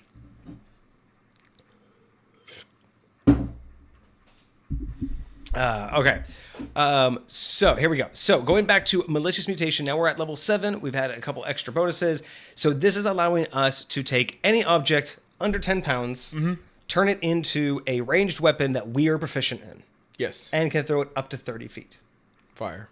Does it not have a long range? Is it just 30 feet? It sounds like it because up to 30 feet, which I guess is meant to be a balance. Though if you're gonna turn it into one that you're proficient with, I'd almost just say let it have whatever you're proficient in terms of range. You know what I mean? Let it have the long range. But maybe that's just an intention for balancing purposes. But when you do change it into a weapon that you can throw, you do get to apply one of the following effects to it. So, Sick. First effect is called Tendril Vortex. When this object is thrown, Tendril Vortex. When this object is thrown into an unoccupied space within range, a number of large tendrils grasp outward. Each creature within 15 feet of the object must succeed a strength saving throw or be pulled up to 15 feet towards the object. That just, again, if this is at 7th level, that absolutely now makes me want to double down that Drift Armor should have the pull option instead of the Mage Hand option. It should give you reach with any weapon or pull an enemy within 10 feet of you up to 5 feet. Because I think it would not only go tandem with the other ability for that for the armor, for the heavy armor, but then this just feels like an accelerated version or the next version, because that one could only target one person. Now you can throw this down and target anyone. Or I was what does it so say, up mad. to I think it's anybody within 15 feet. Yeah, so it's like, that's what I'm saying is like, that makes me now want to see the Drift Armor do it too, because now we're just seeing that progression of this power get stronger. Fire. So yeah, I really like that one though. I don't know. I like it as is. I don't think at 7th level it's too OP to do it as is. Because I mean, really, if you think about it, you can only, at max, you can get what, 8? If you're, or wait, no, what is this up? 15 feet's pretty big. 15 feet and 15 feet towards them. That's like a 30-foot diameter circle. That's a lot. And they're all pulled 15 feet. You know what I mean? So, but it doesn't do any damage. Right. It just basically pulls all of them to as close to that center as possible. Put it this way: I was about to say it would help for Fireball, but Fireball, Spike Growth. Fireball's already bigger than that. Spike Growth. Now that would be if you drop that on somebody and they all tried to run away, and then you drop that and then brought them all back to the middle. Yeah, that would be pretty painful. That would be pretty painful. I think what I would do here, I don't think it's bad. I think it can be abused. So if we were looking for a little bit of balancing here, I think the only two things I would change are cap the amount of creatures it can snag to maybe equal to your level or half your level, rounded up, or something like that, to where it's not I could say everyone. equal to your level. Yeah, because 15 feet. I'm just trying to think of like the grid, right? How many could that actually grab? So maybe equal to your level. That way, it levels up with you, so you can just grab more and more and more people. Because I don't want to limit what it can do in its potential, but again, I want to see it, sit right as it levels with you. The other thing I'd be interested in is maybe change it to it only pulls them 10 feet. So it has the range of 15, but it only pulls 10. See, because if it does pull 15, then they're all going to be adjacent to this object. Yeah, they won't occupy a space themselves. You would assume that the closest one would start occupying the object space itself. Maybe, like, you could technically say that it would. Probably. I don't know. But that's the thing, is like they would all kind of like have to like, jumble into an adjacent space. But I don't know. For me, I feel like maybe at 15 range and 15 pull, this seems a little bit much, like. I like 10 feet because even like the people that are going to be the closest to it will get brought all the way to the middle. Exactly. And then the people that are just the furthest away will just be within 5 feet. And that's maybe why I'm thinking is maybe it makes it feel more like a step off. Like the furthest away people don't get pulled the entire way, but maybe that's just what it feels like. It feels like it's just that little edge too much. So maybe those are the two suggestions I would take: is equal to a number of creatures equal to your level, and maybe 10 feet. What do you think about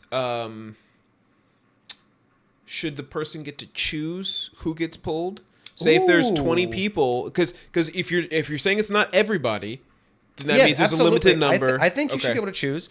Hell, we could even say that if we're only pulling 10 feet and it's a limited number to your level and you get to choose who they are, I'd even allow this to go up to a range of 30.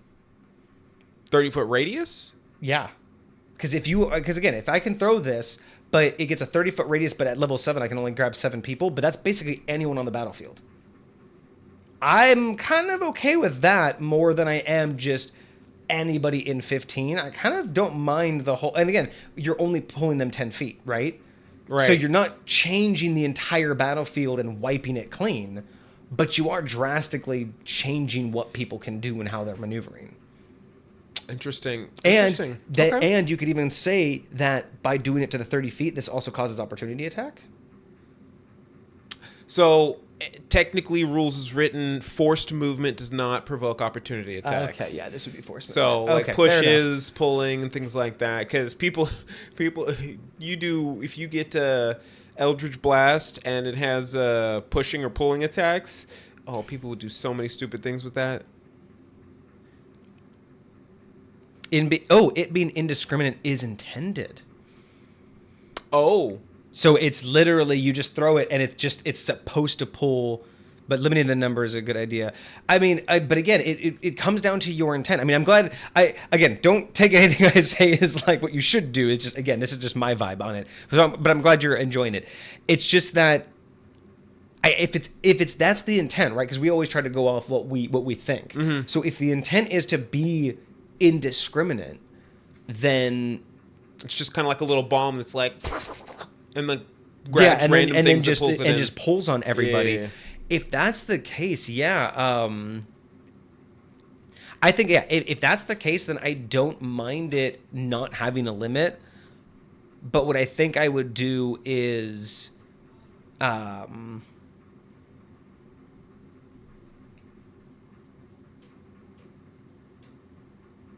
It's meant to be. How about this? So if it's meant to be indiscriminate,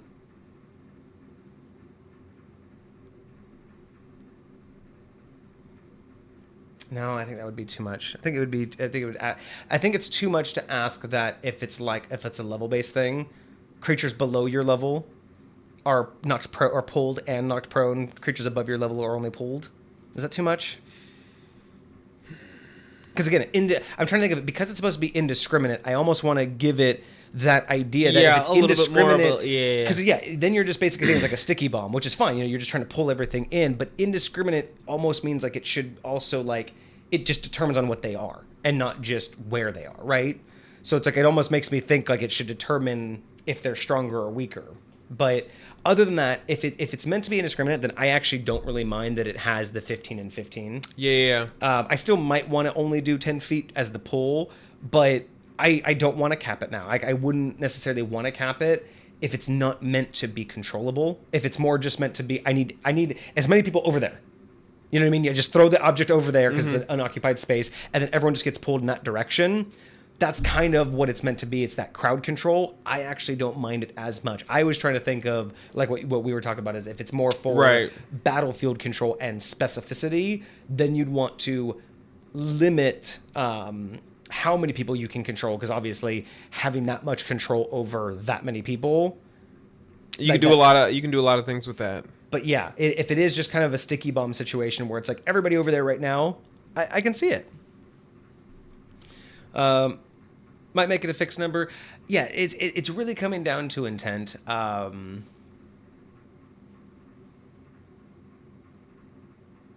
mean, hell, it'd be really interesting if you really want to make it indiscriminate. Anybody within 15 feet has a 50. It's like it's either push or pull. It's a 50-50 chance that the DM rolls, and either the enemy is a wacky inflatable arm flailing tube, man, and maybe it hits you, maybe it pulls you. Yeah, right. And that would be kind of interesting too if you just wanted to be almost chaos related. But yeah, I think the reason why we're just hesitant on the everybody in 15 being pulled 15, I really think is just there are a few situations like Fireball, Spike Growth, Sphere of Darkness. There are just some things that really could just fully change the tide of battle and almost be too much of a combo. Like again, Spike Growth, do this every round or every combat and every encounter. That could just become really difficult to can be done as a bonus action, right? Yes. Like, I just imagine, and this is not really taking up any resources. No. Like, and no so if I either. Just... As long as you have something to throw. If I hide the druid, and they just maintain concentration on Spike Growth, and we're in a room that's not much bigger than Spike Growth's area, and I'm just sitting here dropping this over and over and over again. No one and that's the other thing. As a bonus action, again. That it is pretty powerful, because as a bonus action, you could literally just toss things and no one would ever be able to move. Like every time on your turn, you'd basically just move. Just throw it. I mean, it's only on your turn, but still, like that's a lot of battlefield control. Maybe it would have to be capped just to make it so it's not that much battlefield control. And if it's capped and indiscriminate, then I feel like the indiscriminate actually matters, because if it's indiscriminately grabbing everybody, then it's grabbing everybody all the time. Right, and then then you're in control of it. Like you know exactly what you're doing. But if it's limited and indiscriminate, then I have no idea who's control. I really want to get that guy away from the wizard, but it indiscriminately grab those other two guys. And the DM would just have to roll a set of dice to just figure out who, or it could just be DM's discretion. Mm-hmm. It could be a set of dice rolls. But that's actually not a bad idea, because if it is meant to be indiscriminate and it does get everybody, you're basically always going to get what you want out of it. But if you don't know exactly what it's going to do, like that's why I think why I came up with the push pull. It's that idea that it's not just indiscriminate, but you also don't know what the outcome's going to be. That's interesting. I don't mind that. So let's see. So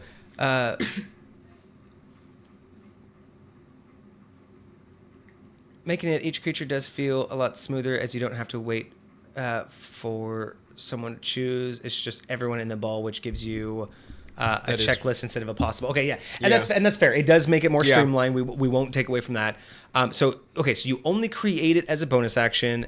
You throw the weapon as an action, so you do need both of those. Mm-hmm. And then there is a number of uses. Oh, as we get to the bottom, there's going to be actual uses that you can have. So it's not just going to be an infinite number. Okay. That's good to know.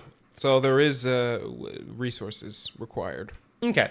So I would say that, there's a lot of different ways that we've explained it that could kind of go with it. I remember this is just option one. Yeah. So to just be, I think, simple about it, I think as written, my only change would be keep the 15-foot radius effective range, and I think as written, I would just drop it to it pulls 10 feet. That's just as written. That's the only thing I would change is... Pulls 10 feet. Yeah, pulls 10 feet. Otherwise, there's a lot of other things we could do with it, but again, there's 3 other ones, we don't want each one to have too much power. So, second one, delayed explosives. When you hit a target with this object, it becomes irremovably attached to the target, exploding at the start of your next turn. Each creature within 10 feet of the object must succeed a dexterity saving throw or take 2d6 force damage. Objects and terrain take double damage from this explosion. Interesting. Okay. 2d6 damage from an explosion and each creature within 10 feet. So, wow, talk about battlefield control. That's a little grenade. Yeah. Is it 2d10? 2d6. 2d6. So 2d6 at, what is it, 7th level? It's not a lot. No, because what's standard fireball? Fireball is like 8d6. Right, but what's also the range of that? 60 feet? 60 feet, yeah, because fireball is huge. You're talking about the radius. Yeah. Yeah. I want to say the radius is 20 feet, so it's 40 feet across. Yeah, okay. Interesting. So, 10-foot radius doesn't feel bad. Yeah, 20-foot radius. I don't even think 2d6. At level 7, 2d6, I mean, at best, that's 12 points of damage. That's good for an AoE. It's good for depending on how much you get to use this. Depending upon how frequent you get to use this, because it's more than a standard weapon attack, right? It's more than a standard weapon attack. So I wouldn't say it's small. It's also on a large number of people. But I think the biggest savior here, which is why I think it works so well, when you hit a target. So it's not just an AoE bomb. You don't just get to throw this and it's just going to do its thing like the Tendril Vortex. You have to, because when I think of hit a target, I assume target isn't just, I'm going to hit that chair, right? Like I assume target means it has to be an enemy. So that would be the thing is, I read that thinking it actually has to hit some, something that you're attacking. It does say that objects take double damage, so I would think that... From the explosion, they take double damage. So that, the environment will still take damage, I think is what it's trying to imply. But, so if I throw this at a door, it's not going to explode? I don't know. That's... What do you say? Because I took this as because that would change things, right? Like whether or not it has to hit an enemy to explode versus just be somewhere and explode, right? I think that would kind of change its effectiveness. I would say the way I hear it being hit the target is you have to be aiming for it. If you roll an attack roll and miss, it's not going to explode. So maybe the reason I have a hard time with that though is how do you explain that though? Like if you've charged this thing up and I throw it, if I don't hit my target, why doesn't it still explode? You know what I mean? Like it's like Gambit, right? I think of this as like Gambit's power. If I'm charging this thing up, this card up, and I toss it at my enemy, why won't it explode? My thinking of why it hits the enemy is it's like there's a siphoning aspect, kind of like it's magical, so it's like taking their. I don't know. That's why I'm I wanted to know if it hits a target, because to me, if it needs to hit an enemy, an actual creature or something to work, I feel like it's actually better, because then you're not literally just having a grenade. You know what I mean? Because otherwise it is just basically a grenade.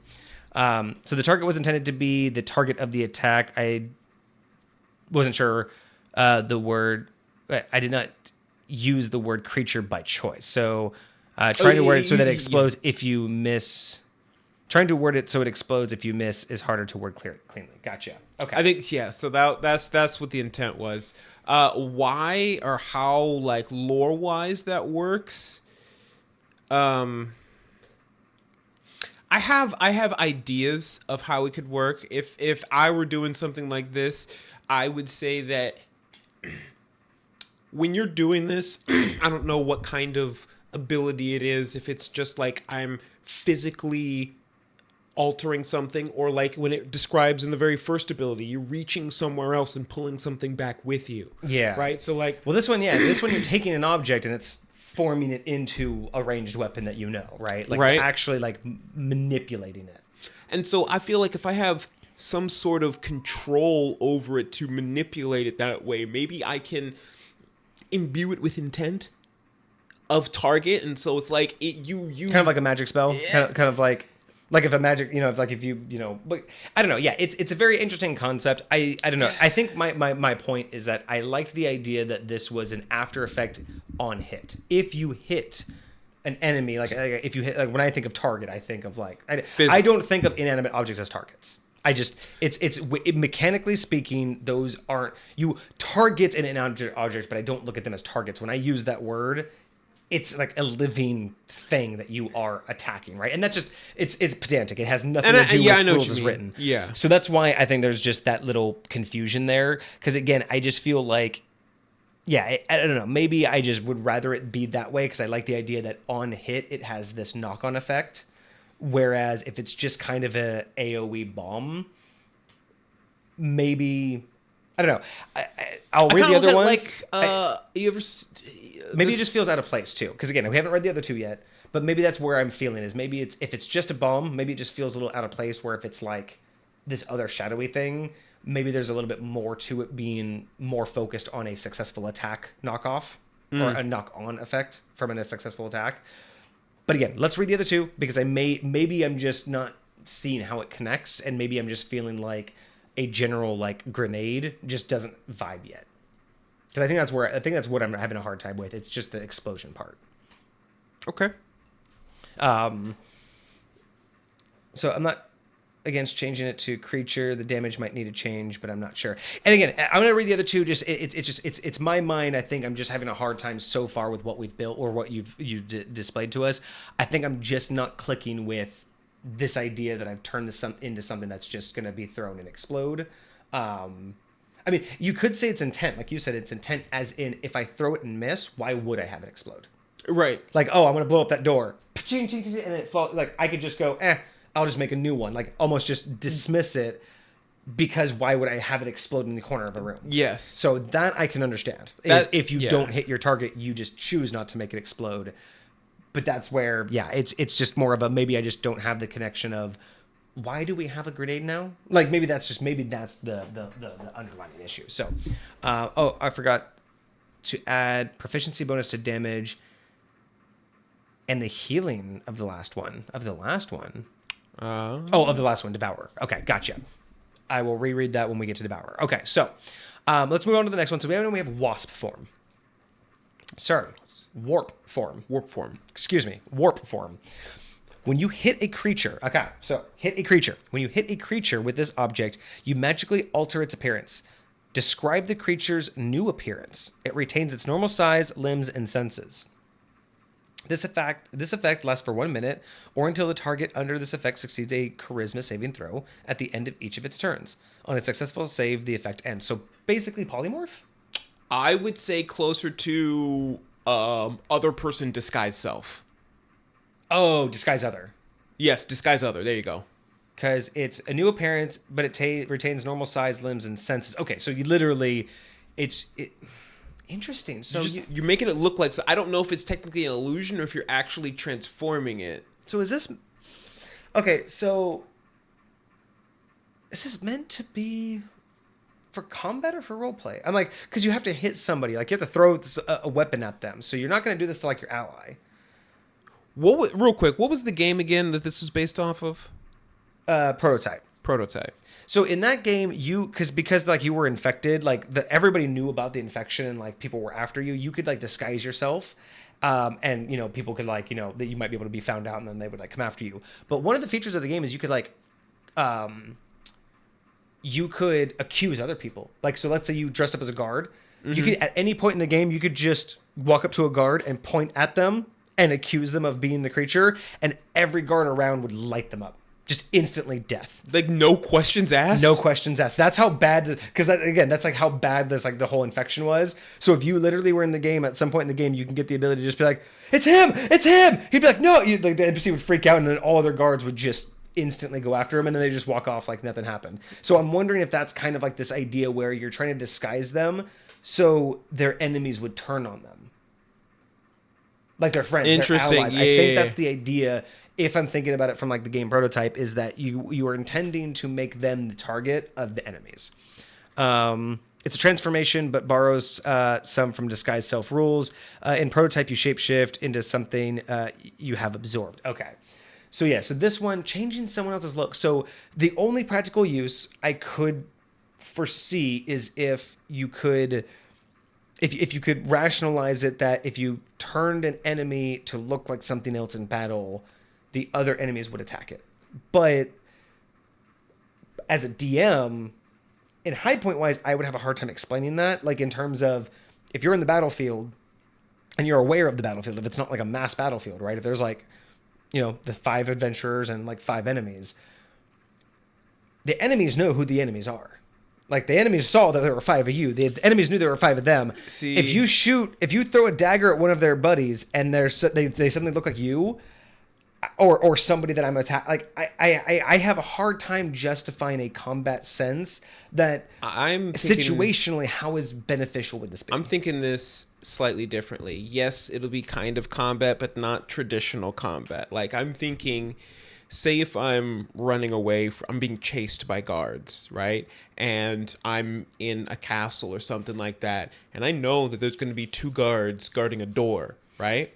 So what I'm going to do is I'm going to come around the corner and I'm going to hide. And those guards that are chasing me, I'm going to throw this at the first one and make him look like me. As he runs out the door? As he runs around the corner. So these guards coming up think he's me and they go after him. And they're like, oh, you're the guy that's been running around our castle. And while they're messing with that guard that was chasing me that now looks like me, I'm going to go sneak into the place that That's I'm true. trying I mean, to get again, to. it's any ranged weapon you're proficient with. That could be a sling or, yeah, it really depends on what the item has to be, because it's, again, something that you're proficient in. I mean, if you turn it into a throwing dagger or even like a little shuriken, just a little. But again, I'm thinking lore-wise, like that guard that was running isn't going to be running anymore after he gets stabbed from across the room, and like he's going to stop. Now, granted, he's going to stop, and all of his guards. But again, if there were any guards around him, like that's you have to fair. do it. It's potentially situational. Now, I'm thinking again when I think of like role play usage. You know how I'm thinking about doing this is like. I'm thinking you kill someone really important, or you want to assassinate someone really important. So you turn your dagger into this thing real quick. You sneak up on them, turn your dagger, you kill them, and then be like, turn into a servant. And then you walk away. Someone finds them, dead servant. It's still an alarming, but it's not the dead king right now. Interesting. So I would use this in roleplay usage. I would use it as like an assassination technique to hide who I just killed. That is a very interesting point. Would this work on them if they're already dead? If it says it goes for 1 minute, and it does. Or imagine you wanted to mind fuck let's say you're a bunch of enemies, right? And you're like, and let's say you have like one of their. Let's say again, you've worked it. You have one of the enemies like as a prisoner, but you always keep them hooded and behind. And so you're like, like you come up to other people and you're like, you don't want to mess with us, and they're like, how could you? Like you couldn't possibly be that powerful. And then you bring up like the hooded one, and then you're like, because of this, and you just take out your dagger, you stab them with it, and they're like, who? And then you undo the hood, but you make them appear as if like they're general or someone way more powerful than them, and they're just now stabbed, and you're just like, this is why. And you're just sitting there next to this guy they admire, thinking is super powerful, and now just bleeding out into your hand. If I really want to mess with you, I'm gonna make them look like you. I'm gonna take off their hood and like you're staring at your own self. So it's like it's usable. It's usable, but like. I mean, is it as usable as the other powers? I don't know, but I mean, I'm kind of getting the vibe. I understand. It's something you have in your back pocket. It's something you have in your back pocket, and you pull, because you don't have to use it all the time. Like it could just be and considering too.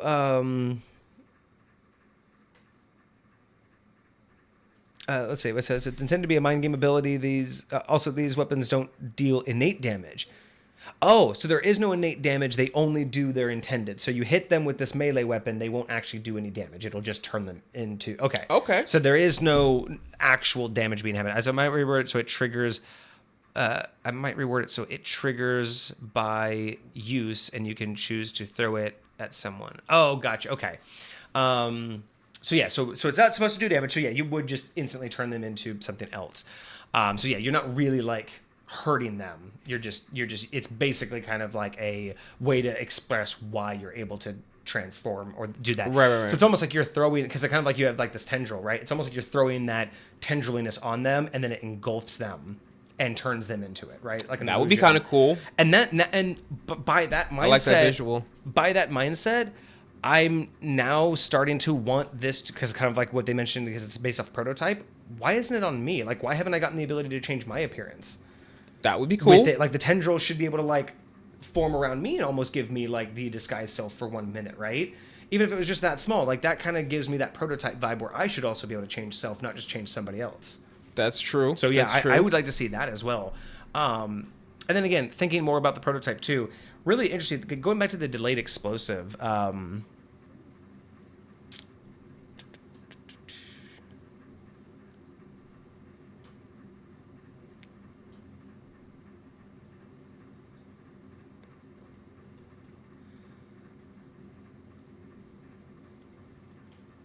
So, no, it would just be too. It'd be too wordy. There's no real way to fix that. Okay, I'm starting to get it though. I'm starting to feel where the vibe is coming from. Something like a willing creature is transformed to affect an unwilling creature. It's an attack. That makes sense. You can choose your armor's appearance when you summon it. That is a big part of it. Yeah, we did really like the idea that you can like summon up the armor, and really like the idea of splitting out like the light and heavy armor. That is a really cool feature of this. So yeah, just really try. I do also like the idea that depending upon like how the armor looks, because I'm assuming it looks like full-fledged armor, right? It's not like wispy. Well, it's not dark. I think what he's saying is you have the ability to choose whatever it looks like. So like you could disguise yourself essentially, like when you summon the armor, you could disguise yourself as the enemy. Potentially, I think like especially if you're wearing the imagine if you're doing the heavy armor one and you got a full helmet on and everything, you just blend in with the enemy troops. Interesting. I would almost add that then to the description up here is when activating, you can also like change minor aspects of your appearance. Like you can't change your race, you can't change your height, but you can change minor appearances. So you don't look like you. Like you could, pass off as disguise. I wouldn't mind seeing that in this if that's the intent, because I didn't. I looked at this as being able to choose the armor as the armor type and maybe a little bit about what it looks like, but I didn't really look at that as a full-on disguise. I can disguise myself, and that does change it a lot. That changes a lot of how that armor does work.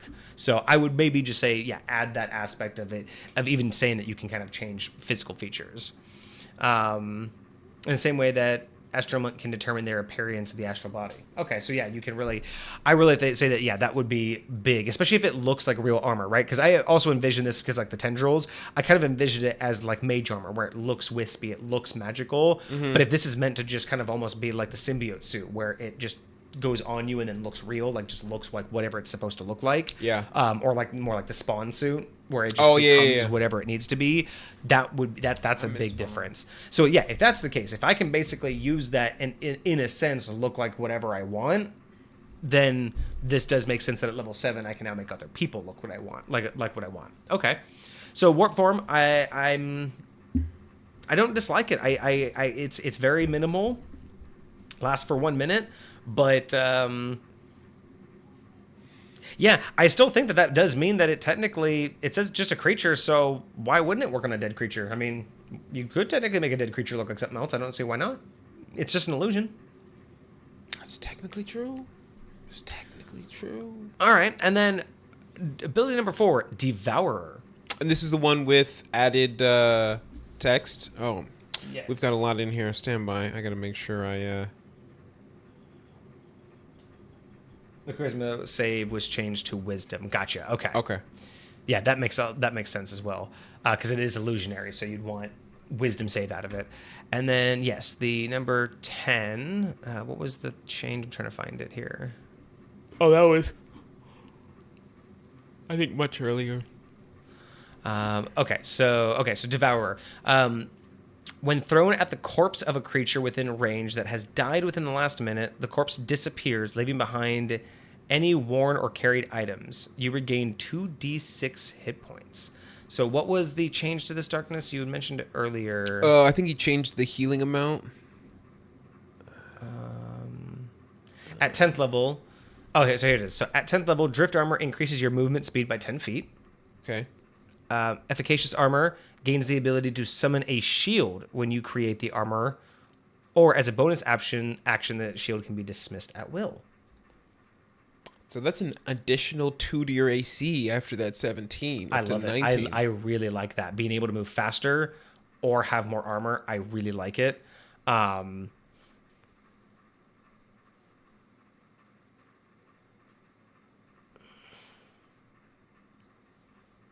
don't know if I like...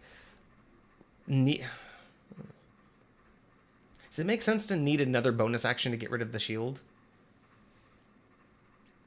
Or can that just be like... I would say it's as tedious as drawing and stowing weapons.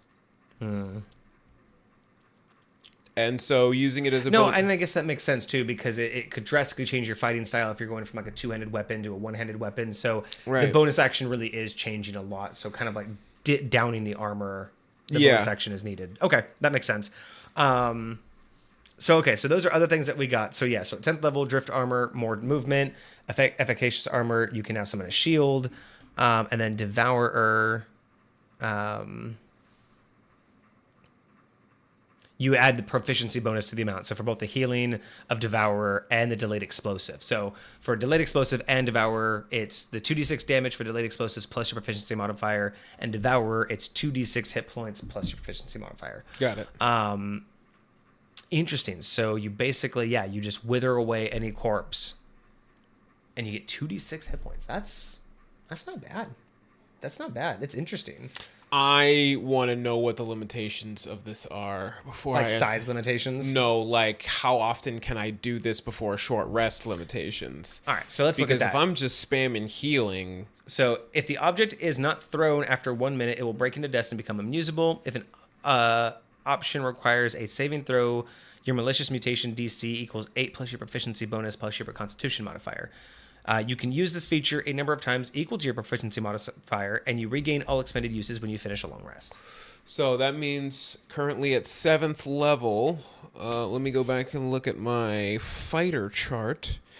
At 7th level, we have a proficiency bonus of 3. So I can do this 3 times before I take a big, long, sleepy nap. And that's only 66. Like if you were to max out the healing, 66. That's not bad. That's good. That's not bad. But that's only resetting you. I mean, that would literally max you out. You have to max all of those out just to be reset for the next fight. I'm not mad at this. No, I think actually that balances it out well. Now that we know that the manifest armor lets you change your armor type, I would also suggest that because you have this malicious mutation, you have warp form here.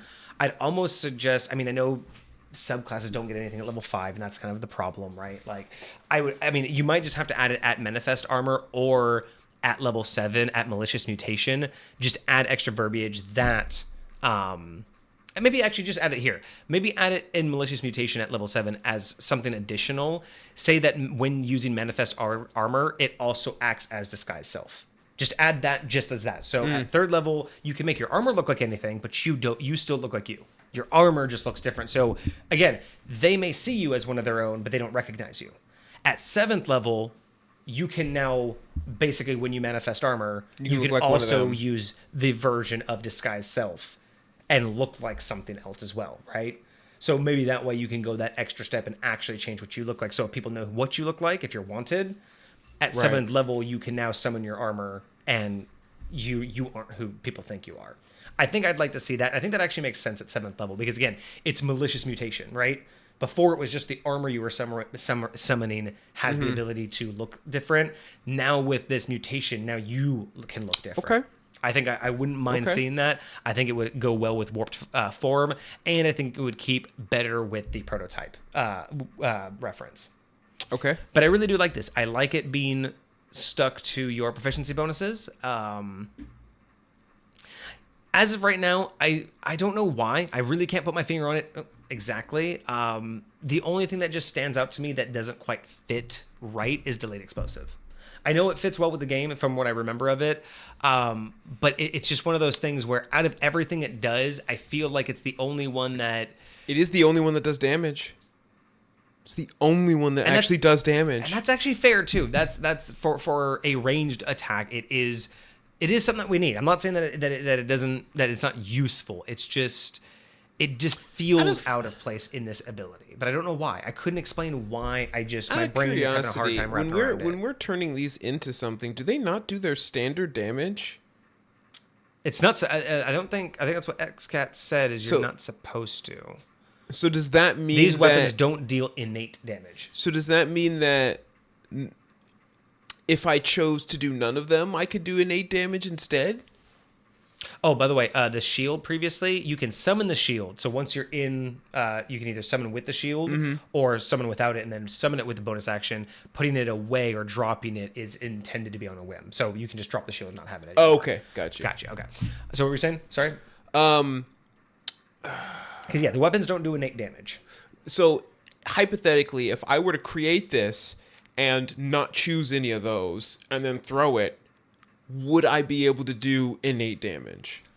Well, the idea is that you have to choose one of these 4 effects. Like, this is the whole power. The power is you take an inanimate object. The power is one of those, and you turn it into... That's the whole point of the power, is to make it one of these. Because it doesn't do anything otherwise, right? Like, the whole thing is that you turn it into an object that's unstable material, but the whole point is it's going to do one of these 4 things, right? So maybe my problem is the explosion, and maybe this is probably just pedantic. Maybe it's just the verbiage, but because you have Tendril Vortex, right? Pulls everybody in. Why not Delayed Explosive? Why not have it be more of the opposite of Tendril Vortex? It's still 2d6 force damage, but maybe the problem is it's like I look at it as like an actual like should it blow them away? I'm thinking more of like, why isn't it an explosion like of tentacles? Like tentacles lash out and maybe that's just my problem. Maybe because out of the way I imagine everything working, something just exploding with this power doesn't really fit. But I imagine if it's like the tendrils reaching out and pulling everybody in, what if this is just like a blob of tendrils just stabbing through people? Yeah, just pushing everybody out, bludgeoning. It's still 2d force damage, but it's also going to be trying to push them. Kind of like the idea that we've seen before, where I don't know if you'd want to add push 5 feet or go prone, but maybe that's just my problem. It's just the idea of the word explosion is just throwing me off so much. And I know it's stupid. Believe me, I know it's stupid because the ability that it's giving you is absolutely valuable, and I understand it because it is the only damage type. I'm just having a hard time from a... No, I get you. From like a lore-based perspective, it doesn't fit right. But again, it's basically just flavor, like what most people call flavor text. It doesn't matter, but to me it matters, right? An explosion versus tentacles firing out. To me, that kind of detail matters, and that's maybe just where my disconnect is happening. Yeah, is I'd rather it kind of just be like a lash out of tentacles than an actual explosion.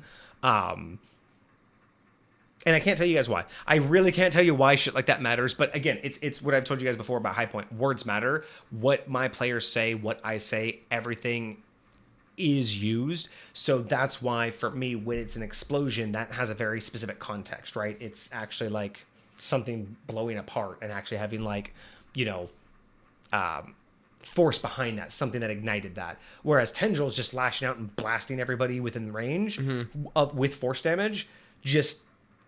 that I wouldn't question that because that's exactly what it does, right? Tendrils lash out and pull people close, or they lash out and slap everybody. But an explosion, I just feel like maybe ruins the immersion is another way to put it. I think that's a lot of what is happening. Like I said, it breaks. It's not the power is the problem. I think I'm just stuck on the word explosion. So okay, never mind. Let's say reworded let's see. So I think I might word it as disguise in a bottle. You can make an interaction to use it or throw it at someone and have a save and then the duration on the fail. Oh, okay. So you can use it yourself or it could be on somebody else. That would be interesting. Yeah, just have it as a self. Yeah. I mean, yeah, if you wanted to go that way, I don't mind it being 2 different powers though. Like this having its power to turn someone else, like the warp form, I really don't mind that. I just really do think that if your intent was to go with prototype, just upgrade Manifest Armor. I really think Manifest Armor deserves to have the ability to disguise yourself. I just think it should just have that upgrade. You know what I mean? Like I think that would be very solid. Could lead into control more and just yeet the damage for a push. AoE push could be neat. I was thinking that. I mean, that could, yeah. I still think you should have damage. I mean, it really depends on your own choice. I still think that, yeah, if you wanted to do an added push them 10 feet or knock them prone, I don't know which one you would prefer, which one you think would be more mechanically appropriate. But I would say at least keep 1d6 damage. You know what I mean? Because it is the tendrils. It is like slapping them. And if it's slapping them with enough force to knock them down, I think they should, especially at 7th level, this class, like Kage pointed out, hasn't really had anything attack based really, other than getting the reach early on. I think it deserves at least one damage dealing ability. So if you want to say, you know, you can push them or make them knock prone, I think that's solid to do. I would just say keep some damage though. I think you deserve to have some damage on the subclass, because otherwise you're just controlling the battlefield, but that could lead into just the battle taking longer without you actually being able to AoE damage at all. You know what I mean? Like, I think a fighter has a good one chance to have an AoE damage, because you're already getting, you know, extra attacks and everything. So, well, you get one extra attack. Mm-hmm. So that would be my mentality. But yeah, I think overall it's looking really good. And again, it's keeping with the build. It's keeping with the story. It's keeping with how the character feels overall. And I think it works. I think this actually works really well for a fighter. Thinking about like the crowd control and aspect and everything, I wouldn't want this on a mage. I wouldn't want this on a rogue. I think having this on a fighter is actually pretty solid. All right, so do we have anything on the fighter, anything of note, 8th or 9th level? 8th level, you get another ASI. Or feat. Which, I mean, man, with this added on... It's crazy. It's absolutely crazy. You can do so much. And there are certain feats you can take, and you can keep taking them, and you can keep getting additional abilities. Like, one's for, like, certain resistances, one's for, like, certain proficiencies. It's crazy. And then at 9th level, you get basically a legendary resistance, except not quite as strong. Okay. So legendary resistances for creatures is, hey, I failed a saving throw. No, I didn't. That's basically what it is. You just get to succeed instead. Gotcha. You just get to magically succeed on anything you would have failed. This is different. Anytime you would have failed, you can just re-roll it. Oh, okay. So you just re-roll it. You have to take the second result. It's not like advantage or anything. So it's kind of like the luck feat from halflings? Kind of, yes. Except it's just on a failure instead of a 1. Gotcha. And it's specifically for saving throws. And Okay. you can use it once per long rest. Okay. And it's called Indomitable. Yeah, that could be pretty good. Just so you know, by the time you hit 20th level, you'll be able to use it 3 times. Because you just keep getting more of them. Okay, and then what do we get at what notable at 10th level for 10th fighters? level for fighters is just your martial archetype feature and nothing else. Wow. All right then. Well, with this class, you would get enhanced dash. You can move with otherworldly speed while your manifest armor ability is active. While your manifest armor is active, you gain a climb speed equal to your movement speed, and difficult terrain doesn't cost you an extra movement. Fire. Additionally, when you take the dash action on one or more of your turns, you can jump up to 30 feet as a bonus action. I kind of like that. I just imagine the tendrils coming out almost like spider things and just basically like walking over terrain for you and climbing the wall. So, is this on either of your armors? Yeah, it says manifestability. 100%. Okay. It's either. Now, one thing I would be really interested to see too, I would totally add this because, again, I imagine this is the tendrils doing the work, right? So it's like difficult terrain. It's basically making you hover like 1 foot off the ground while it walks. Kind of like either like from Spider-Man, like Doc Ock. Yeah. Just how he walks with it. Or climbing up the wall. Which, in that particular case, I don't know how you feel about this, Kat, but I would almost just add in the little tiny verbiage that states you can still make attack actions while climbing. Because the idea in my mind is that your arms aren't the part climbing. Like, you're not climbing it, the armor's climbing for you. Right. So I would like to just make sure the thing is in there that while using this ability, you can still make attack actions, as in you can still fire a bow. Right. Because your arms should, or just add in the verbiage, while using this to climb, your hands remain free. That would be easy enough. Just some small amount, because that would confirm whether or not the armor is doing the work, or if it's giving me the ability to do it. Like it's giving my hands, the mentality is it covering my hands and my arms to let me climb, or is it doing the climbing for me? And if it's doing the climbing for me, I think you could guarantee people know what that means by just saying, while climbing, your hands remain free. I also have a question about the jump part, because traditionally when you jump and you are making any sort of lateral movement, it consumes your speed. Mm-hmm. So if I jump forward 5 feet, I took 5 feet of my regular 5 feet of movement, right? So, which I understand, because speed is, again, how far you can move in a certain amount of time. So even though you jumped, your you're still speed traveling. Doesn't change. You still can only travel that far, whether it's running, walking, or jumping. You still can only achieve that max amount of difference, which is why jumping tends to take which is why it doesn't add free movement. So in that respect, the question becomes, this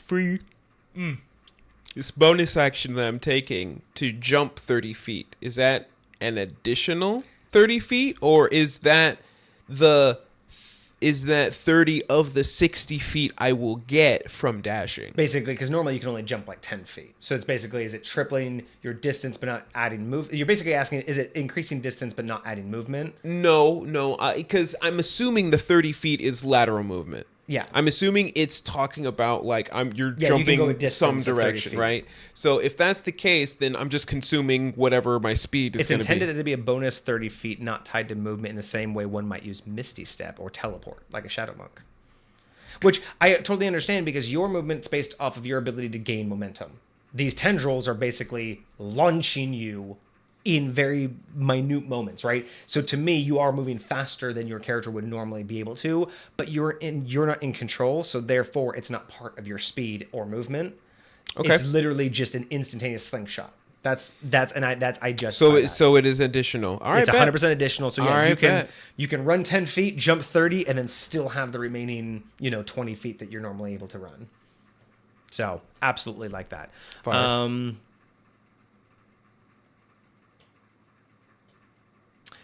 You said that you liked the idea, but needed to chew on how to word it. I'm not sure which one you were commenting on for that. I think it was what we were talking about. The arms remain free. Remain free. Yeah, I think so. Yeah, because again, it just depends on if that's what you meant. If you meant this to be more like the spider walk or the Doc Ock walk, because jump has mechanical implications. Yes, it does. Yeah. Absolutely. I might replace the word jump to clear up that confusion. That's fair. Yeah. So yeah, you can launch yourself. Just say launch 30 feet. You can catapult yourself 30 feet. Anything that doesn't imply you're moving, just that you have been moved. Yeah. I think would be good. But yeah, so yeah, enhanced dash. I really like that. My only change would be to just make sure you imply whether or not the tendrils are doing the work or they're aiding you in doing the work. Gotcha. That's my only thing there. But again, I really like enhanced dash. I think that one's really cool.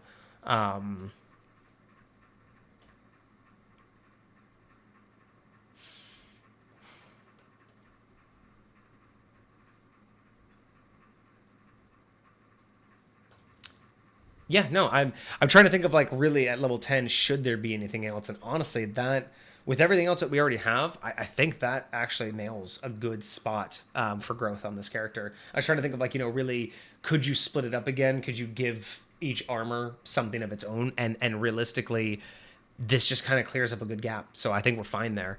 Anything from the fighter, 11 to 15? So 11 to 15, we have another attack. So instead of getting to attack 2 times in a turn, you can attack 3 times with 1 attack action. Which means you can pull off, as a bonus action, one of those specialty abilities as one of those 3. Like you're just the disguise, You get you can pull also that off. Also, the aberrant shockwave was capped at 10 creatures. Cool. We'll be on that one next. Okay. Okay, so that's 11th level, 12th level, another ability score improvement or a feat. You get to have all the feats. Yeah, and I'm really thinking, like, again, just there are so many feats out there that deal with movement, deal with defense, or deal with extra damage if you don't feel like you've been doing enough damage with this. There's some that allow you to re-roll 1s and 2s for your damage die.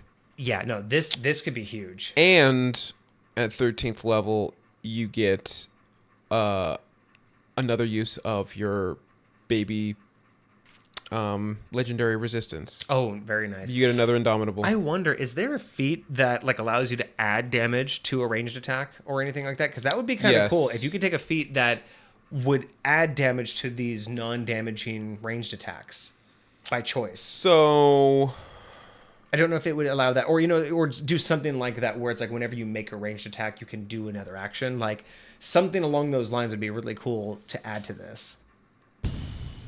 Before you make an attack with a ranged weapon, if you are proficient with, before you make an attack with a ranged weapon you are proficient with, you can choose to take a -5 penalty to the attack roll. If the attack hits, you add +10 to the attack's damage. And since it has no innate damage, I would still say that just basically adds 10 to damage. So to hitting the creature, I would say if you really wanted to, because I mean, really, because again, what would you wouldn't be able to use it with Tendril Vortex because that needs an unoccupied space. You might be able to use it with the delayed explosive. You wouldn't really want to do it with Warp Form because that's not really what it's intended for, and you can't use it with Devourer. So really, you would take that feat just to add more damage to your blowout, whatever. So and it's already doing damage, so yeah, it's not terrible, but yeah, because these ones you really can't add damage to those. You know what I mean? Like you can't add damage to something that's unoccupied. You don't really want to damage the person you're trying to disguise, and you can't damage something that's already dead. So yeah, you might be doing a lot more damage based, like Sentinel, Polearm Master. Like you might be doing more of those types of attacks.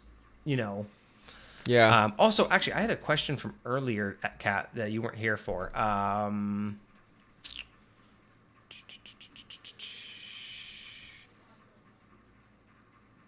So we haven't talked about this yet, but it says drifting tendrils extend from your form, extending the reach of your melee weapons by 5. But you specifically, Kat, said, and allowing you to interact with objects to up to a range of 10 feet. I think he did mention that he wanted it to be both. No, I know. But what I want to know is these are not intended to be connected, right? Which means, because we kept bringing up Polearm Master, but I kept thinking about this as like, daggers, like extending the range. Mm-hmm.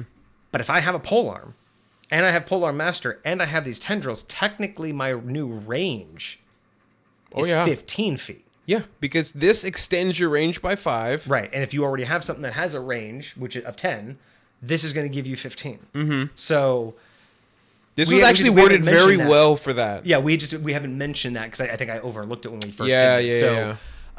Yeah, absolutely. So your average, I mean, you would have the range of 10 feet normally, but if you take a ranged weapon or a pole or a reach weapon, any reach weapon, that's 15 feet. Imagine you had a whip with this, bro. Yeah, that's game over. Okay, yeah, there's a lot more crowd control going on here. So yeah, with level 10 to 15, yeah, there's so many abilities, there's so many feats. I think I'd be taking feats more than ability sources. So far, we haven't seen anything really relying on ability scores that I would worry about. Oh, by the way, you get another one at level 14. And another one at level 14. And then the martial aspect at level 15. That is correct. All right. So then at level 15, Aberrant Shock.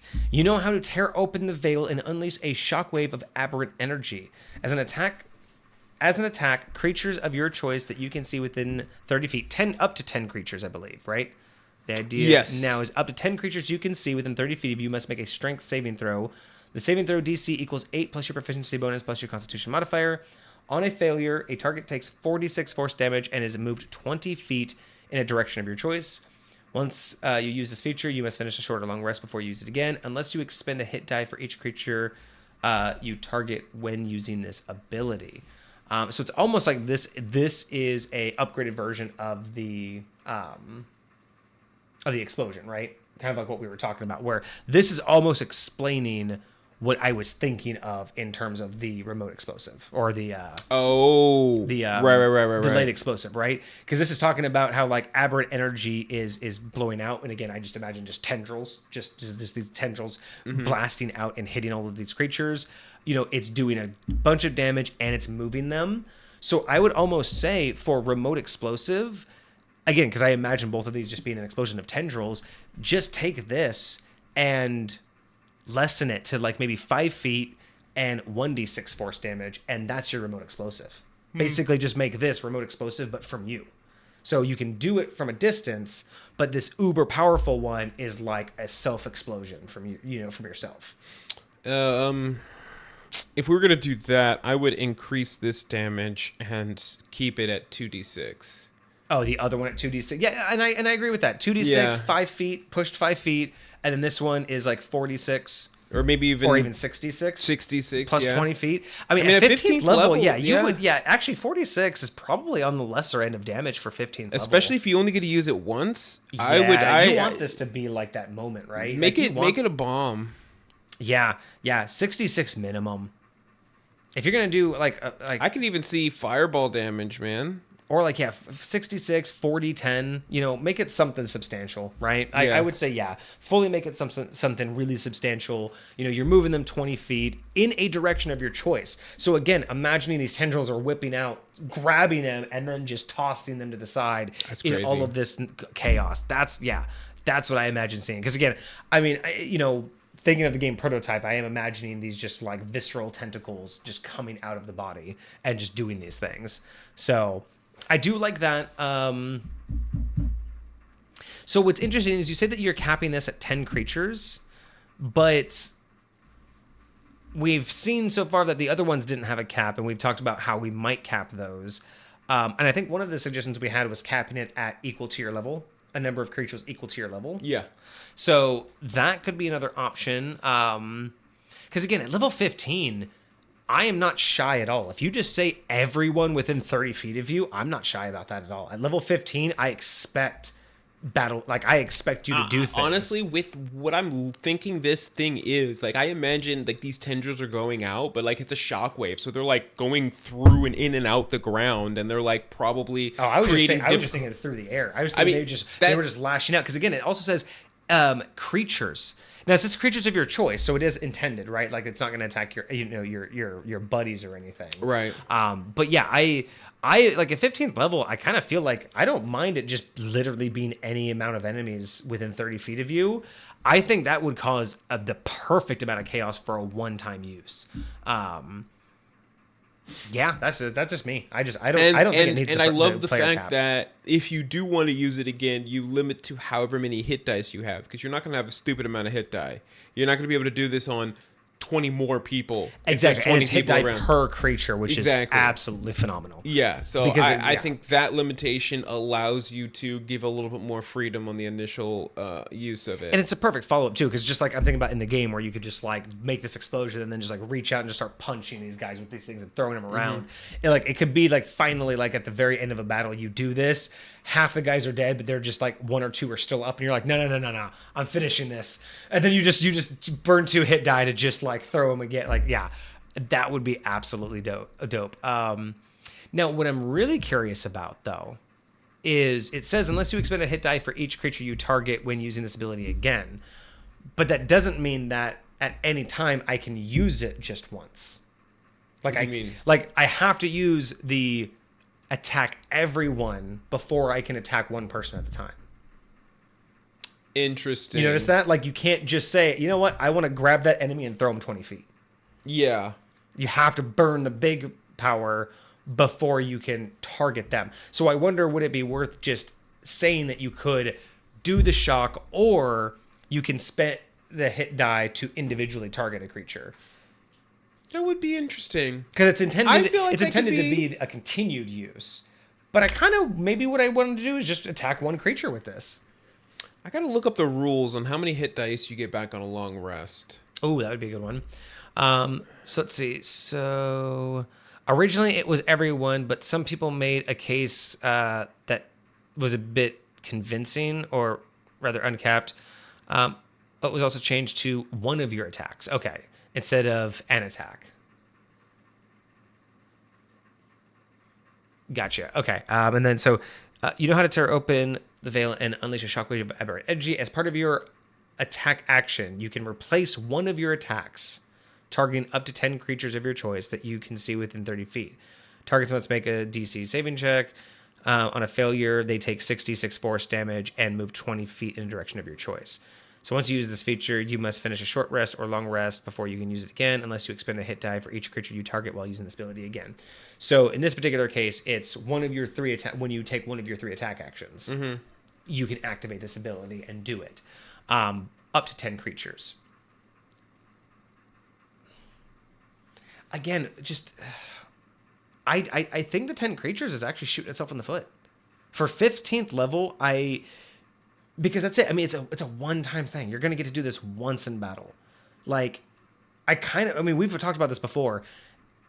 Having everyone in the party being able to kind of do that one thing, like that kind of standout move, especially late game, it doesn't have to be the guarantee this is going to kill everybody and it's going to win the battle, but everybody deserves that highlight move.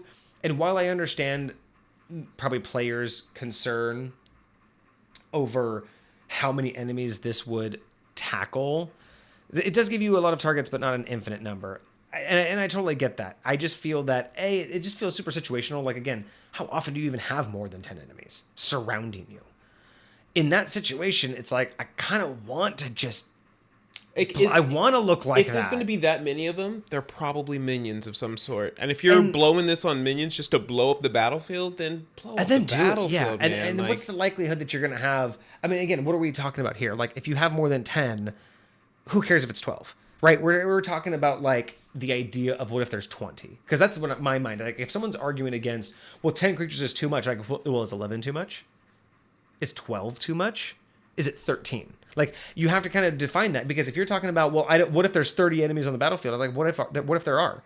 You tell me, you and your 5 party members are in the battlefield and you are surrounded by 30 people, and you're telling me you don't want one of your people with the ability to kind of be like, hey, we're about to die, can you back them off? Like, you know what I mean? Like, there's that argument of, I understand why you think it's, like, the argument can be made, like, that's a lot, that's really powerful. I'm like, but what situation is it OP? Like, the truthfully, at 15th level, what situation are you in that actually, like, again, unless nobody else has this... where I'm going to just one shot? I'm just walk into the middle of something and just one shot everybody and to be me, like... if you can do that, that's either your DM intended for that, like they prepped it, or it's on your DM for not making a better battlefield, and it's going to happen once. That's a mistake that will happen once. The DM will not give you a full the right battlefield. You'll use this power. You'll kill everything, and everyone will kind of be upset, and that's it. The DM will never let that happen again by overpowering them. You're in one of those situations where, kind of like we talked about before, you go back to your hometown and everybody's leveled up. Well, maybe you're back in your hometown and everybody is still level 2 or whatever like that, you know? And so it works because they are low level. It works because they're squishy villagers or whatever else. But when you're up against some serious foes and you really need it, that's the time where it's not going to be overpowered. It's not going to be crazy. Yeah. I do like what Kat is saying. They did change it to 66 because they did feel like 15th level just, does need to give a little bit of a better punch. 100% agree with that. So I do like what Kat is doing, taking a little bit of what we've mentioned, taking a little bit of the direct feedback. And again, this is exactly what we want from this. We don't want you to take our ideas just as they are. We're not experts here, but we want to help you come to the idea you want. So that's what Kat's saying, is that they are just going to go with this, targeting a number of creatures equal to your level. It's not infinite number, but it is battlefield control. And again, the higher the level you get to 20th level, it feels right. And I'm actually 100% okay with that. It's to me, it's not about it needs to be uncapped. It's just that 10's a weird number, because 10's almost like it's enough to be devastating, but then what are you really worried about beyond 10? How often are you really going to be against that many creatures surrounding you? It's just one more of those, but I also understand people just feel like, so if I'm just 100 enemies, they're all like, I can see how people want to escalate into the extreme. And we've done that. We do that all the time where we try to push it to an extreme. So I feel that I understand why there's there. And I love what Kat's doing. Just, you know what? I want to find a good balance. I, don't want to just appease everyone, but I want something that's beneficial, that's useful, that's impactful, but I don't want to cause a lot of arguments, right? And I think that they've decided on a very good solution. Capping it at a number equal to your level. I think nobody can argue with that, because that sounds better than unlimited. but it sounds powerful, just like why we like things tied to proficiency bonuses. Because Yes. you know it's going to go up. And you know that you physically become more powerful the better you become. Instead of just getting an uber power or a mediocre power that you're just stuck with, it just kind of just answers all those questions of, yeah, I get this many creatures. Sweet, that means when I'm 20. Because I think most people would go not from, I can affect 15 now. I think people would immediately jump to, so at 20th level, I could just kill every... Like, I think when you do that, I think people look at the progression and not the moment. So I'm 100% with you on that, Kat. I think that's a fantastic choice. Let us know if you do end up changing it in the future, but I think your players, or at least other people that you bring that to, I think they'll be a little bit more comfortable. I think you're absolutely correct. So I finally looked it up, and on a long rest, you get half your hit dice back. Okay. Half your total hit dice. So if you're 14th level, you'll get 7 back on a long rest. So yeah, okay, that's so. But if you like blow like a huge load and you do it, say at 15th level. So look at it this way: you have 15 hit dice, and they just said your initial use can be done to a number of people equal to your level. That's right? 15. So that's 15. So if I have all my hit dice and I do it once on all 15 people that are around me and they don't die, and I want to do it again to all 15 people around me, then I'm capped. That's all your... Yeah. I got nothing left. I mean, at worst case scenario, you basically can like double it, right? Yeah. And that's not bad. And again, imagine like the cool narration part where like the whole battle, like every turn, you just blow 1 hit die. Well, because I don't know if like, because again, it's every time you use it, right? So it's like you just blow a hit die, you just throw them over there, and then the next turn you just blow 1 hit die, you throw another guy over there. Like, I think that could be kind of cool too, right? Like it can make you just feel, again, like in the game Prototype, it just makes you feel just powerful. Yes. Just walking around, just tossing people left to right. Well, with that in mind, it's an attack. Yeah. Yeah, interesting. Okay, no, I think Kat, you're going in the right direction. I think that absolutely works, and I'm glad that we can help. I'm glad that we're helping make that idea come to fruition for you. All right, so anything 16, 17, or 18? All right, let's take a gander here. 16. Guess what? We got another ASI or a feat. After that, guess what? You can use a second action surge. Oh boy, okay. Now, I'm pretty confident you can only use 1 per turn, so you can't like action surge twice in 1 turn. But so normally your action surge comes back on a short rest, which is pretty dope, right? So you get them fairly often. Now you can use 2 before short rest, so you can use 2 in 1 battle, which you couldn't do before. Gotcha. Okay. That's pretty good. On that same level, you also get another Indomitable. You can now have 3 of those. The legendary resistances. Legendary resistances. Yes. And those are your 2 17th level. That's not bad. Features. That's not bad. Darkness also pointed out something. So what if doing like 1 big throw? So you can use the hit die to do a big throw. Like then 1 more slash. So here, like that inspires me. So you do the aberrant shockwave, right? So equal to your level, they all get tossed around, bunch of damage happens, right? So what if you could target a single creature and do that same effect for each hit die you burn after that, right? Okay. But what if for every like hit die, like, but you can also target a single creature, and for every hit die beyond the first one, you basically like stack damage. Yeah, so it's like you do this to like 15 people around you, and then the next round you're like, hey, I want to burn 3 hit die on that one guy and tendril whip him, but I'm gonna do like I would add like a d6 for each hit die. So instead of 4d6, I'm now going to do 6d6 because I'm burning 3 of them, right? So it's like just being able to add more to that one person versus just being able to always just do the same thing to multiple people, right? Like it could just be another way of using that tendril attack and you burning those hit die. So theoretically, the way they describe this is just one of your attack actions. That's true. Imagine if I just, instead of I would get technically more dice if I did one at a time, but each one on all 3 of my attack actions.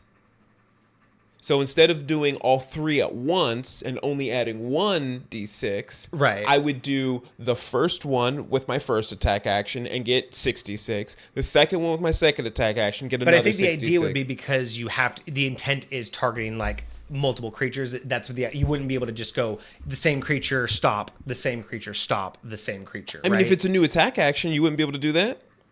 I don't know if that would be the intent because it's like the tendrils are kind of like doing the extra. I don't know. I don't think it would work that way because I think it's supposed to also be like simultaneous. I would assume the tentacles essentially are like they explode out of you. So they all kind of attack simultaneously. I would think that would work if you were doing them all on the same attack action. But that's why you're saying that, yeah. If you're splitting up the attack action, then it's no long. Then it's almost like, imagine I'm doing like whip, right? Yeah, you could do it that way too. You know what I'm saying? Instead of just one big kaboom. So let's see. So outside of the tendril vortex, I've been mindful of wording to make sure people feel good deciding the visual of your own vibe. That's good too. It's always nice that when you allow the players to kind of envision it themselves, because sometimes it's nice to know what you're getting into and know how it fits into the setting. But a lot of the times players want to kind of like make it their own. It. So that I like that you're doing that. But no, you see what you're saying though. If you hold back on your hit die, you can deal a lot more damage. What have I created? Good that we're giving you some things to think on. So you have basically 2 different options. You could do the aberrant shockwave just to everybody around you, and then your every hit die after that is a single person. My thought would be for every hit die you add on, you're just adding a d6 and 5 feet of movement. So it's like you're just adding strength to that tendril. Or you can take Kage's idea where if you do aberrant shock on your first attack, then your next 2 attacks you could follow up with individual whips from aberrant shock on the same target. Or maybe it's all. Depending upon the way that you want your players to play it, maybe it's all options are available. But yes, those are the summarized versions of I think what both of us were suggesting is either make it all just one giant I'm throwing you and kind of Hulk smashing you into the ground, or is it like a whip where you're just what that, just going after him. Each tendril. So damage is tied to the number of hit dice. Fixes that. Yeah, that could fix that too. Is just capping it with the just adding. So good. I'm really glad that we're helping you out and figuring this out. That's kind of what we want to do. Whether that's just making you decide, nope, what I wrote is already good, or helping you change it into something that you think is going to be beneficial for your players. So I'm happy that we're able to do that. Damage is tied to the number of hit dice. Fixes that, meaning you're not dealing 66 AoE, then doing 66 on a single target. Yeah, exactly. I think that's the idea. Oh, that makes a lot of sense. Makes a lot of sense. Yeah. Yeah, there's definitely multiple ways to be able to work around that. But yeah, I think that is kind of the idea. Is if you were be able to just target one, like the whole party, then one person, that might be a lot of damage being thrown out. But who knows? Yeah, very interesting. I'm glad we're able to help out with this. All right, and then we get another action surge. We get another couple things that we can do with fighter right before we get to the violent impact. Yes. Oh boy. Oh goodness. And again, I'm just thinking more of this whole like explosion, just battlefield control. I can't wait to see what we're doing here. So, violent impact at level 18. You have learned to exert greater control of your reality. While falling, you can move up to 30 feet horizontally before hitting the ground. I love the idea of a glide. That was in the game too. But kind of like Spawn, but it was also in the game too, where your tendrils just kind of come out and help you become a glider. That's fucking dope. Hands down, I fucking love that. So while you're moving, you can move up to 30 feet horizontally before hitting the ground. When you hit the ground, you can use your reaction to make a melee weapon attack against a creature within range. If this attack hits, you take no damage from the fall, and the target takes 2d8 force damage for every 10 feet you fell, to a maximum of 8d8. The target must also make a saving strength save versus your DC plus 8, or your DC of 8 plus your proficiency bonus plus your constitution modifier. On a failed, the target is knocked prone. I love that. So you're basically using them to break your fall. You're able to glide up to 30 feet horizontally on any fall but for every 10 feet you fell, you're basically pushing that damage into them as you, like, I'm just imagining that, right? You just fall and then you just like stab them as you land, and then they have a chance to go I've just down. wanted a mechanic for that anyways. Right? Like, imagine giving that to a barbarian and all they do is just climb on things and then jump off to just smash. Dude, this is so well written. Even if you take away just like the gliding aspect, the ability that you put in 2d8 for every 10 feet at a maximum of 8d8. Like, I would even say after that, start implying that, for every 10 feet after that, you take normal fall damage. Okay. Like, you can only absorb that much, and you still take some. But I really, really like that. Both the glide and just the transition into power.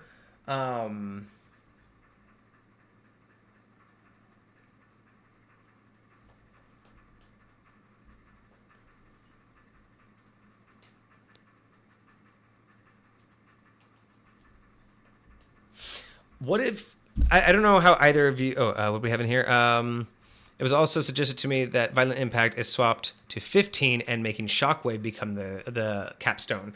I was just about to say something here. Is the one thing I was going to ask is, would you be, either of you, Kat or Kage, would you be against? Essentially, I think that's the better choice. Is Violent Impact before Shockwave. I really do think that's the right move now that I'm thinking about it. But what if Violent Impact worked exactly as is? 100%. You get to glide, and you can end the attack on an enemy. I would possibly also add in a third option where if there is no enemy, you can land on the ground with such force that enemies within 10 feet or 15 feet of your landing spot are pushed back 5 feet, equal to 5 feet for every 10 feet you fell. So you can either glide for whatever reason you want. You can attack an individual and put all of your fall damage into them, or you kind of do the superhero landing where you the like prototype shockwave people away. Yeah, the aberrant energy just hits the ground and kind of cushions your fall, and it blasts a shockwave. So for every 10 feet you fell, everyone's pushed back 5 feet equal. So you kind of do that superhero landing of just boom, and then just blast a circle of nothing around you. So you're like, okay, fight time. Like, that could be kind of cool. That was going to be my solution, because I do feel like for the final thing you get, this really doesn't have that. It doesn't feel as oomphy. My only concern about swapping it from 15th level to this is you slightly lose the purpose of a number of enemies equal to your level, because you don't really get the growth aspect. But again, really adding one person per level isn't probably going to be the highlight of that power. Yeah. So I think, truthfully, if you really want to make it the best progression, I agree. Violent Impact should probably be at 15th level, because it also gives you movement ability. I would even say, honestly, if you really wanted to make Violent Impact stand out too, move it to 15th level, and then say that you can move 30 feet horizontally for every 10 feet you jumped. So it's for every 10 feet you fell. So for every 10 feet high that you're falling, you can move 30 feet. So really, essentially, at 15th level, you're giving them flight. You're giving them a glide. A true, you're giving them the Buzz Lightyear falling with style. Yes, you are truthfully giving them absolute amazing movement, which can then be turned into because you fly for however long, but the idea is like, you can like just drop like onto an enemy. So that's the idea, is like you've been gliding for this whole time, but like once you want to like go after an enemy, however much distance is left between you is kind of like the Falcon drop. So that's kind of what I'm thinking is, move it to 15th level. Okay. Just give them the ability to glide 30 feet for every 10 feet high they were. And then when they want to turn it into an attack, however high they are off the ground now, above the enemy, that's what you use to calculate. Then you have a beautiful 15th level, gives them extra movement, gives them this extra attack. I'd still add the AoE shockwave to gliding on the ground without an enemy. I still kind of like that too. Right. Just be able to like hover above the battlefield and then just do that thing where like a hawk, you just plummet down and then just and then clear a space. And then at 20th level, you get the shockwave. And then imagine doing both those at the same time. Can you imagine gliding into the battlefield, dropping in with violent impact, making that wave, but also somehow being able to activate the shockwave that also blows everybody back and like that would be some amazing initiation to combat, right? But yeah, I could see it going either way, but I gotta agree. I think violent impact may be best suited for 15th level. I'm not mad at that assessment either. It does feel like that shockwave is very aggressive, very powerful. I do agree that, you don't really feel a lot of growth, which is why I might just say instead of equal to your level, just give them 20 at level 18. Give them 20 people at level 18 and have it never change. Oh, gotcha. You know what I'm saying? Gotcha. Yeah. Like I might say that just to be like, because the extra 2 people don't. You're not gonna worry about having 19 at level 19 and then 20 at level. Yeah, up to 20 people. Yeah, just in general. That makes a lot of sense too. But outside of that, I liked it. And Kat's saying that if at that point, using my idea for the violent impact, they would just give them fly until the end of their turn. My biggest thing with fly though is like I would want to. The idea was I loved the gliding aspect. I wouldn't want to be able to give them fly to where they can just have like perfect control and like not move. It's more about the idea that they're constantly moving. They can just move up to 30 feet or down, right? They're still falling. And I like the idea that they can't go up to increase their fall damage. And that's my thing and that's the idea. If you fall from like, let's say 30 feet, above the enemy, but you flew 30 feet, forward first, you lost 10 feet. So you now only have 20 feet to convert into damage. Mm-hmm. That's the way I'm looking at it too, is like, it's more tactical in terms of it, but I understand, trying to simplify it by just kind of giving them flight speed. Because at that point, it's a little bit easier to calculate of just while you're in the air. And you might just say that, like, yeah, you get flight speed, but you can't go up. Yeah, and that could be much simpler to understand if you just get speed equal to flight, but only you're always going downward. Like you have to be going downward, and you can even do that like it's downward at like 5 feet per round if you're at full glide. So if you're going full glide, it's only so much, but. Again, how much do you want that to bog down exactly player gameplay? But yeah, otherwise that's pretty cool. All right, now we have the hardest part. This one's got to get a man.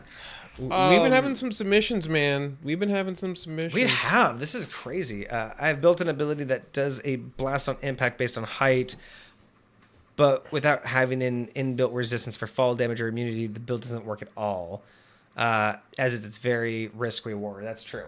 Without really being able to like dismiss fall damage in some way, like logically, like any kind of like drop. That's why I like the idea that you added it into this, because the armor is what's kind of like dispersing. Like the energy is what's dispersing your fall damage.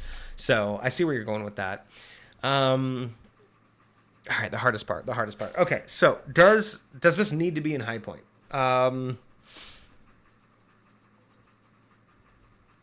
It's not going to fill a gap in high point. I have other types of stuff, not quite like this, but I have things in the ballpark.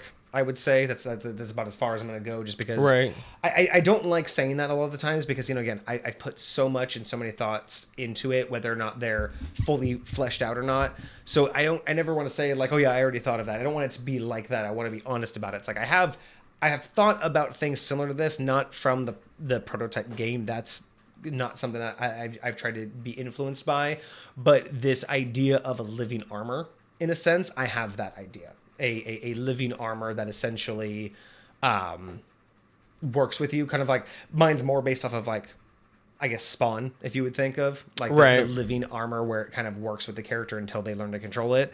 So I would say that because I have that kind of fills a lot of what this is doing.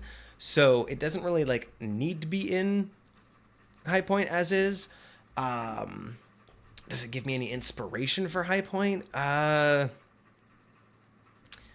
I can't say it's done anything one of a kind that I haven't been able to, in one way or the other represent in high point. So I don't know if it does anything there for like inspiration, like adds anything that I don't. For me, at least, I will say that this is the first time I've ever seen what I would consider a defense or armor based subclass. That is 100% true. That to me is something it's fairly Like, unique, and I would love to see more of.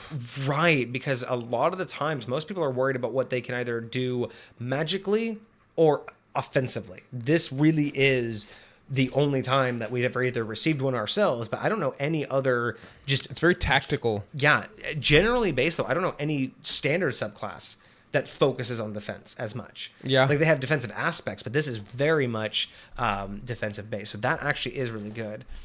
Had built an entire class based on being around an earth elemental. Well, maybe Dov should have a conversation. Yeah, let's talk. Yeah, I would love to. I would definitely love to Earth workshop submissions? some bending powers because Please and thank you. I mean, Earth Elemental could mean a lot of different things, but yeah, Of course. Kage runs a Earthbender in my realm.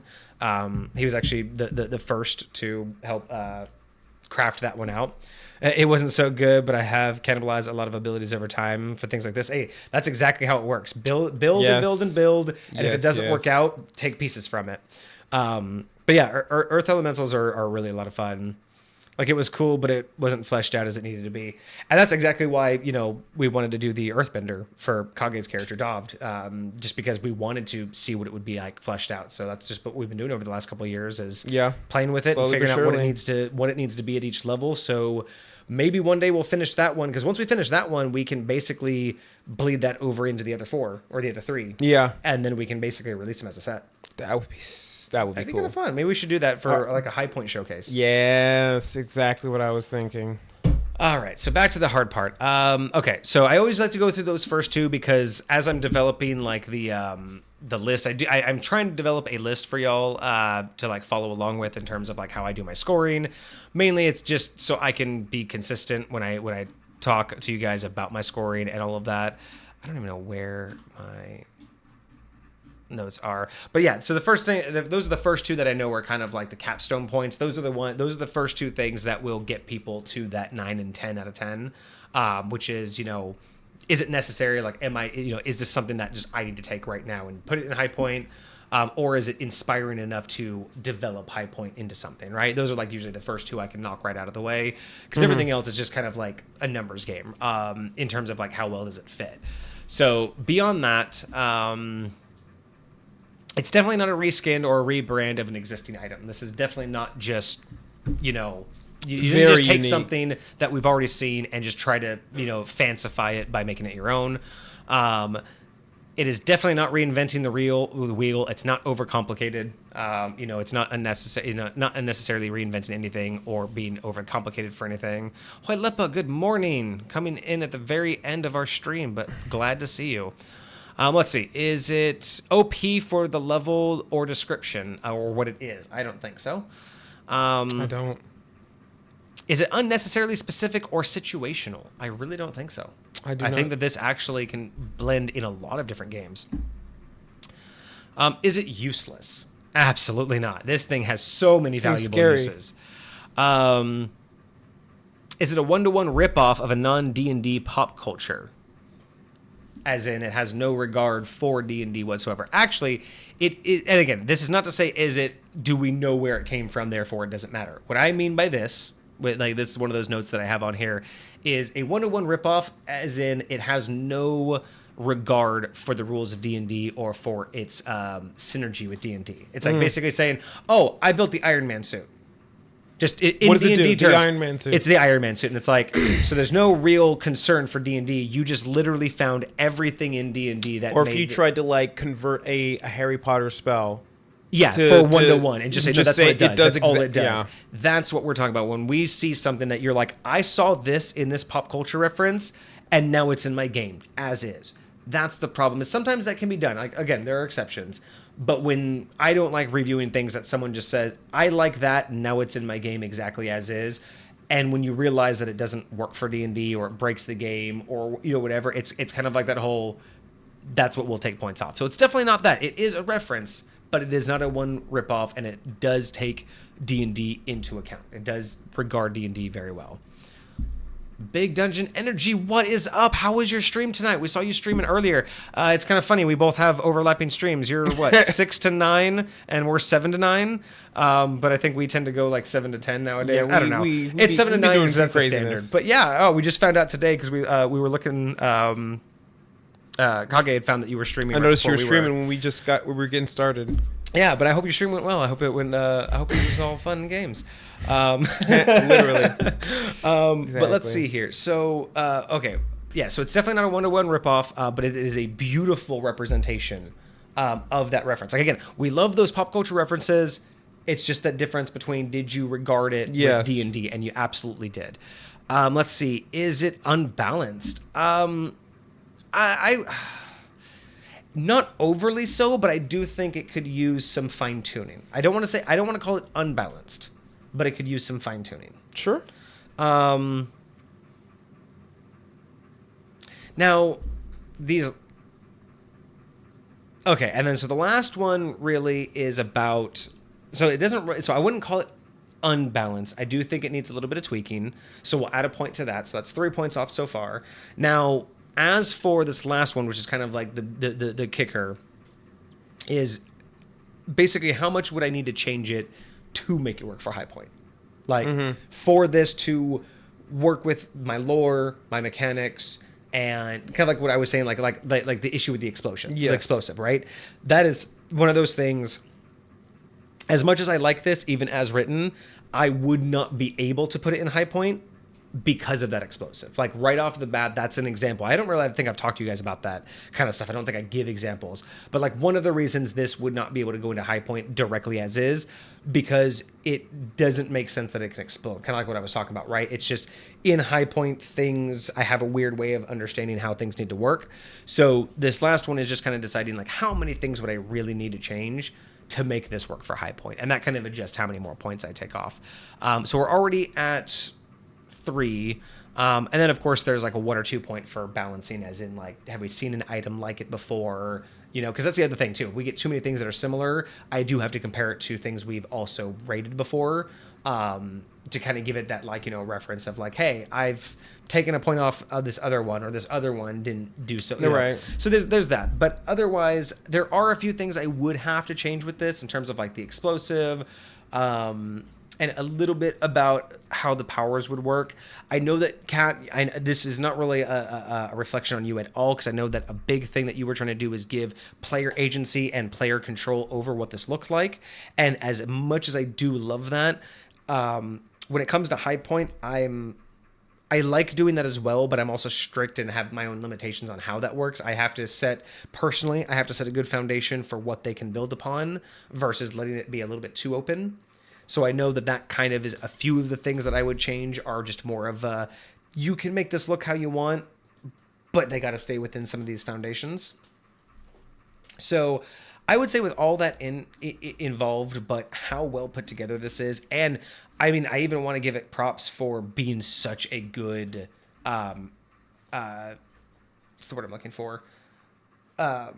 Such a good reference. Like, so, you know, from the source material, it is so well put together as a D&D approach to the source. I'm also going to give it points for that.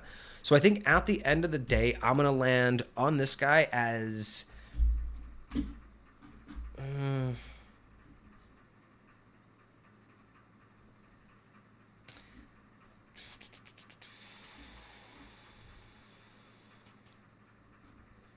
Yeah, because that would be changed. I like those. Probably switch those around.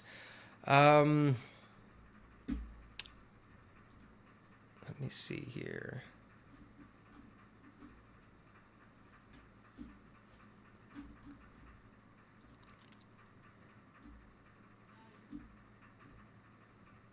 I'm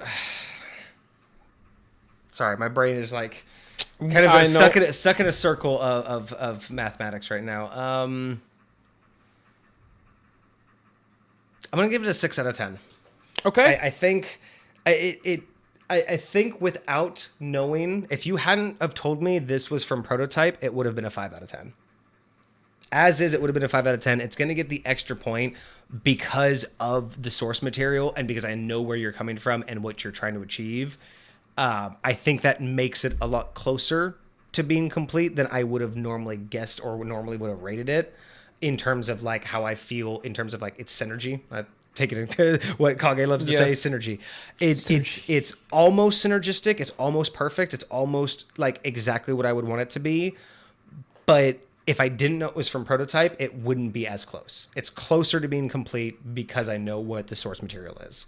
So I think a solid 6 out of 10 for as is. And I do think that with very little modifications, it doesn't need a full rewrite.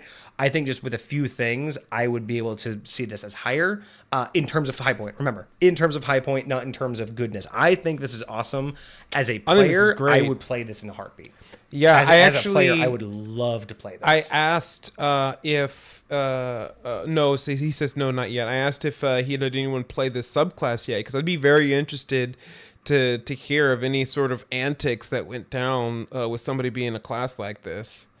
Because I can definitely see some really cool shit going down. Like I said, like as a DM, I'll say this: as a DM, I'm not thrilled, but it's not that I have any concerns about running this in my game as a DM. Like, again, ignoring the high point aspects, right? If I was just playing just regular game and someone wanted to play this like in 5th edition, I'm way more interested in it as a player because it sounds so much more engaging. As a DM, it sounds frustrating to deal with. Not in a bad way, just sounds frustrating to deal with. And it doesn't sound like it adds a ton for the DM to really play with. Like, it's definitely much more of a player-focused character, which I love. I think that's a good thing. I'm just like, if someone were to choose this, I wouldn't be like, oh, this is going to be such a good game. Do you know what we could do? You know the things I could throw at you with this? For me, it's more of a, it's not that feeling of like, you're going to play that fucking character. Okay, how do I kill you off as fast as I can? It's just more of a, okay, you're playing that. Okay, I'm going to have to prepare for that. I'm going to have to keep that in mind during combat. Like, I'm going to have to know that you're going to be controlling a lot. It's not like a bad thing. I wouldn't get as much thrill out of building the narrative for that player because it would really be in the player's hands. That is one of those things where I wouldn't be able to build a lot around it. I'd wait for the player to use it. I'd have to just go off of them. But as a player, I'd be trying to use this left and right out of combat. I would be abusing this creatively as much as I possibly could. You know, bending the rules, the disguise, the warp self, the tendrils being able to do stuff for me, especially depending on what it looks like and how I can make it look. I would go to town as a player with this. Fire. So again, don't take a 6 out of 10 as in my interest is low and saying that, you know, a few modifications could increase the score. That's not what I'm saying. Remember, the score is not about my personal interest or my personal professional opinion on it. That score, again, they're called high points because it's simply how likely I would be or how beneficial it would be in my setting.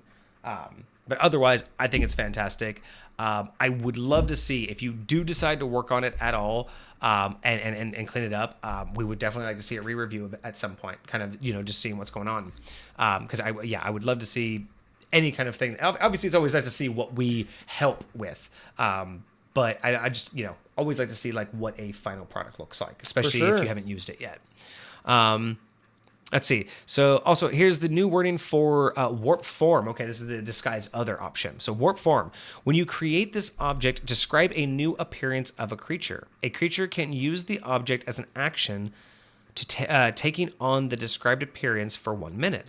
The creature retains its normal size and number of limbs and senses. You can throw the object at a creature, and the target must succeed a wisdom saving throw or take on the described appearance for 1 minute. So it's basically kind of it's like an optional item. You create it, and then you either let someone else use it, like a willing creature can use it, or you can use it on somebody else. So it allows you to use it for like allies or on yourself or something else like that. Okay. That's not terrible. I'm not mad at that either. Yeah, because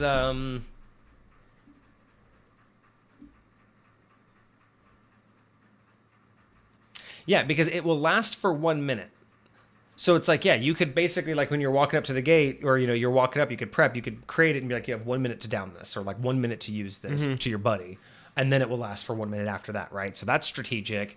Being able to throw it in combat, you know, being able to hold on to that for 1 minute, like prep it like right before battle. Yeah. Like that's kind of like pretty dope too.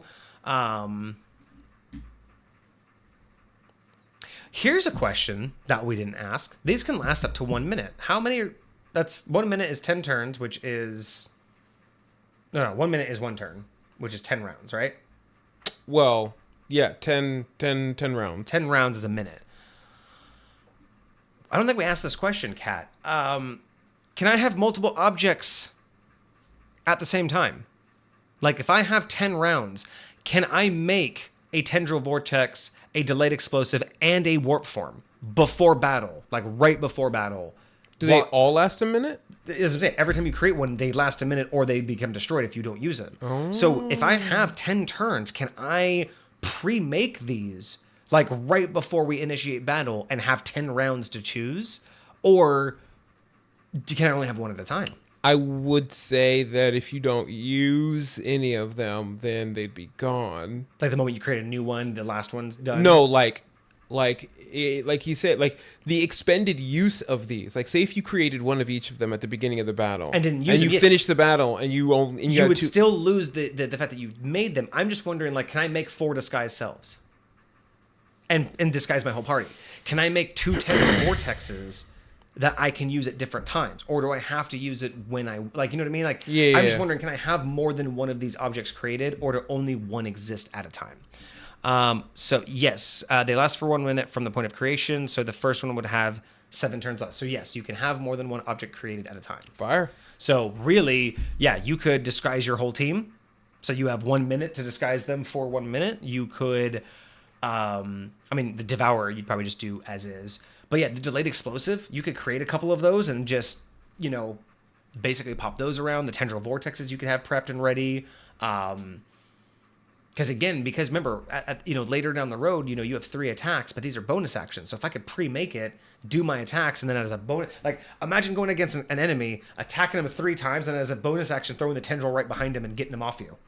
That's crazy. You know what I mean? Like, that's what I'm thinking is, like, how do I tie all these in? So I could just be sitting there slashing my sword and then throw this grenade, and then someone gets yanked away from me, and then I have another grenade on the ready on my next turn to do something else. Or imagine you throw the sticky bomb on them, and then you throw the Tendril behind them.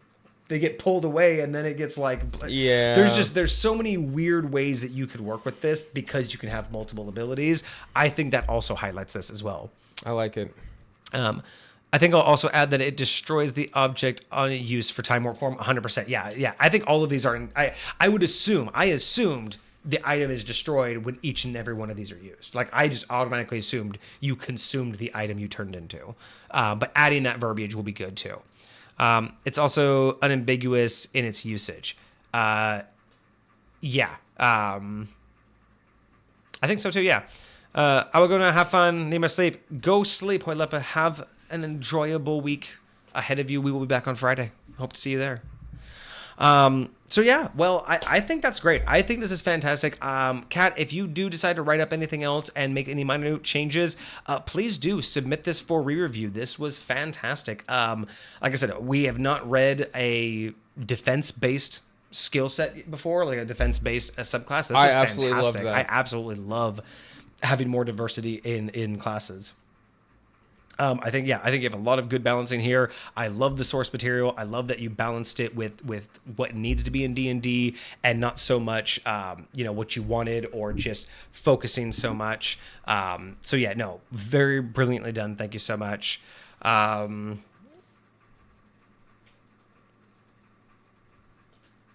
Thanks till now is only Migraine Maximus with his friends. Oh no.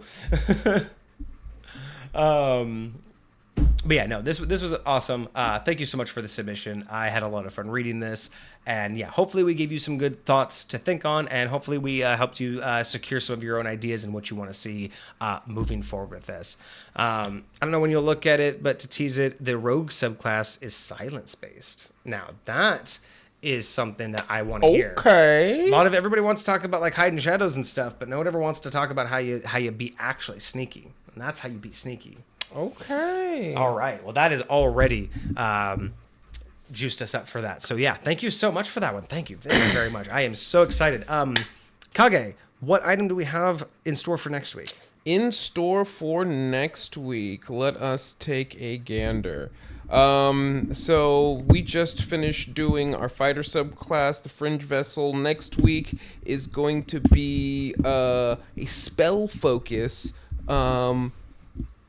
The Scales of Equal Offering by Cosmic. Oh, interesting. I wonder if this is a part of the scale set or not. This, I believe, is not. Okay. I believe this is different. This is a specific spell focus for...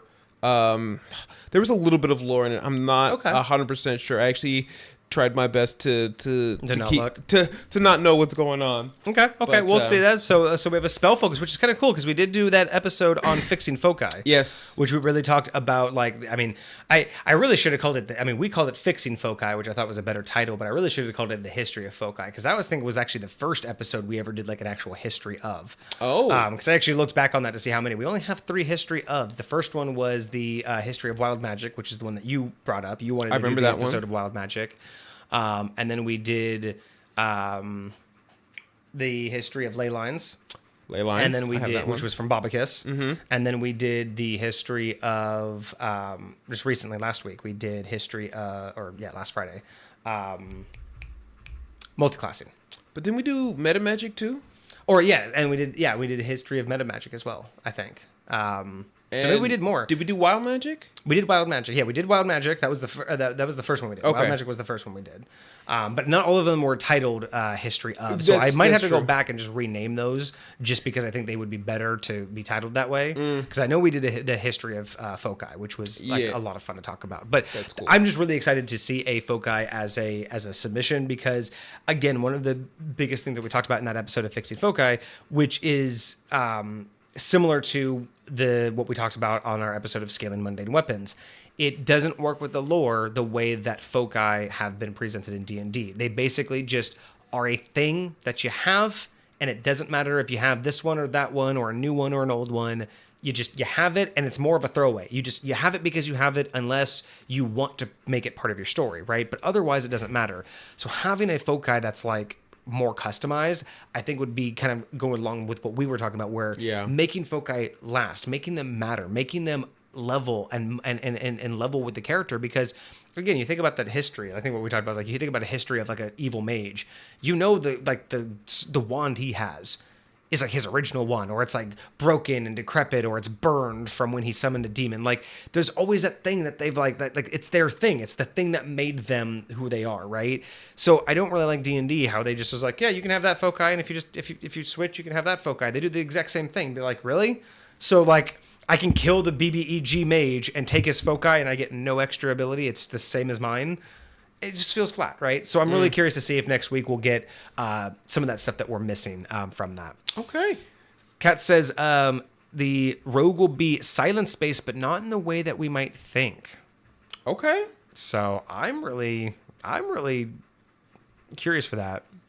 I'm super here for it. BDE. Big Dungeon Energy. Oh, I mean, I guess if you're calling yourself out, sure. I was like, what am I missing there? But, but yeah, so that'll be really interesting to see for next week. So join us. Oh, you did say instead of back. Oh, I said BDE instead of BBEG. Falling over my words here. Maybe it's just that late. All right.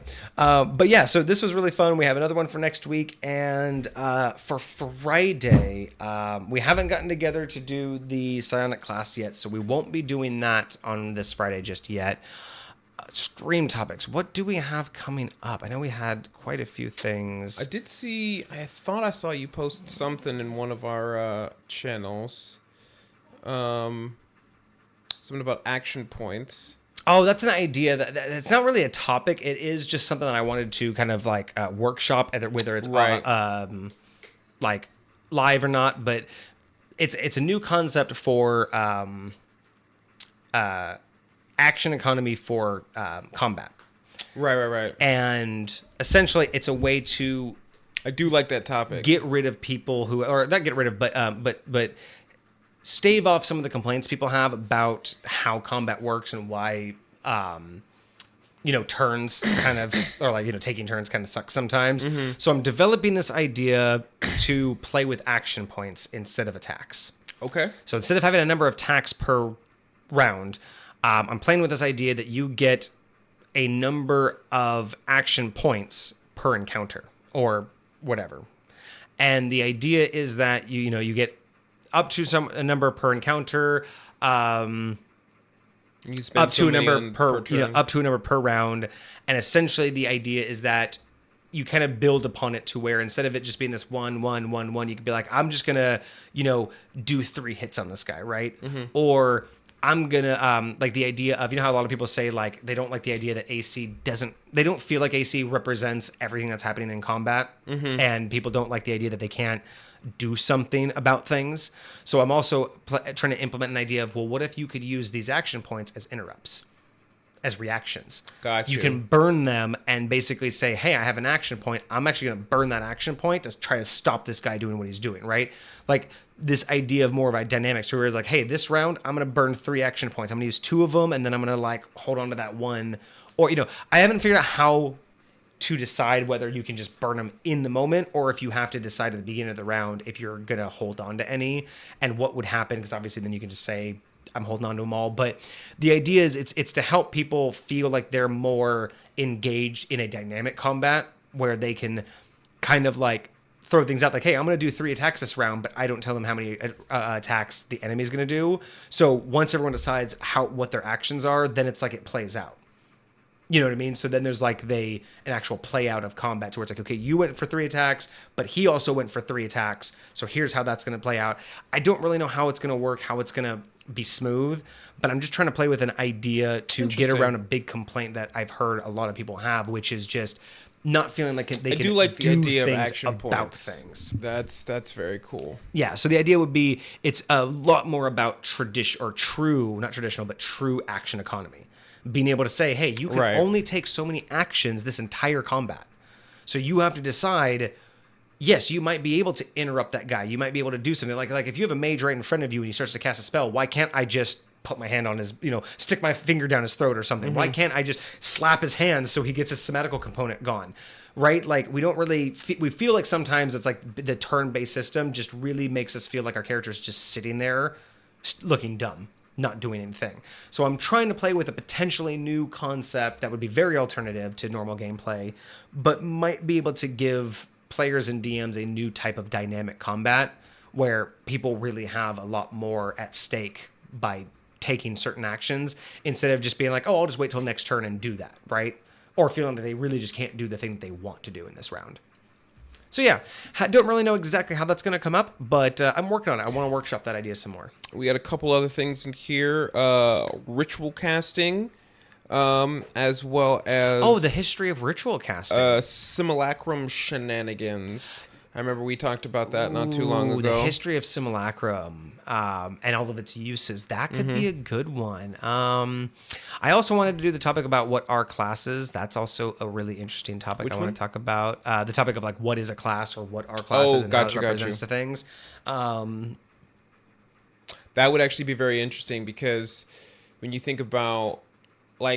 because I've told you, I've been working for a really long time on my samurai class because I feel like samurai needs to be its own class and not like a subset of fighter. So it'd be very interesting to see like what types of things definitionally we talk about when we're thinking like, hey, what's a whole class? What needs subclasses? Things of that nature. So, interesting. So, I mean, should that be next? I mean, I wish we could do an easier live poll. I don't know how to do easy polls in Twitch, but I think the Discord's sometimes better. But I think Discord. I don't think we have enough time to do a poll in Discord by Friday. But we'll have to do better. I just haven't nailed down which topic we're going to be doing. Let's see here. Energy swing rings, action points.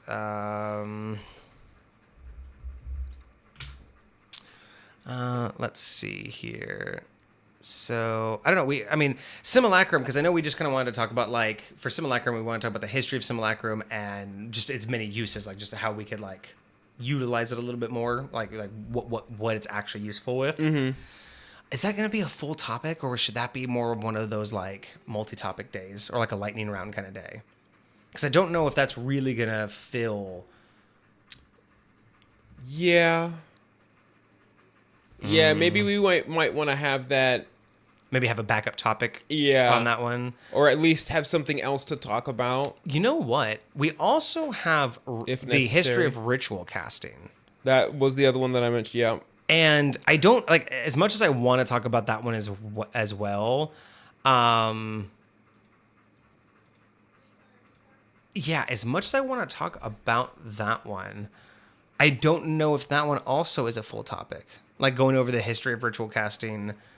Because, I mean, realistically, all I really want to talk about is I want to look at the history of it, like what the actual rules have said of it over the years. And then just talk about, like, again, just kind of like what I've always thought of it as, and kind of just like workshop what we could do. But again, I think those are two of those areas where I think the history is going to be pretty bland. It's going to be pretty straightforward. And as much as I think that we want to say on those two topics, I don't think there's going to be a lot in terms of like content. Yeah. Like, I don't think we're really going to be able to talk for hours on each. I think it's going to be more of talking about what our own opinions of those definitions are and how we've used them. So is that considered a lightning round if we only do two? I mean, sure. Lightning can strike twice. That counts. So maybe Friday will be simulacrum and ritual casting, and we'll just kind of do a history of both. Okay. We'll go through the history of both. We'll talk about them both. And hey, maybe if one doesn't last very long, or if one lasts too long, then it'll just be one. But maybe we'll try that for next Friday. Or this coming up Friday is we will talk about the history of simulacrum, and then if we still have time, we will talk about the history of ritual casting. Fire. So fire. That should be good for this week. Oh, you could probably make on Friday. Awesome. Well, we hope you were here.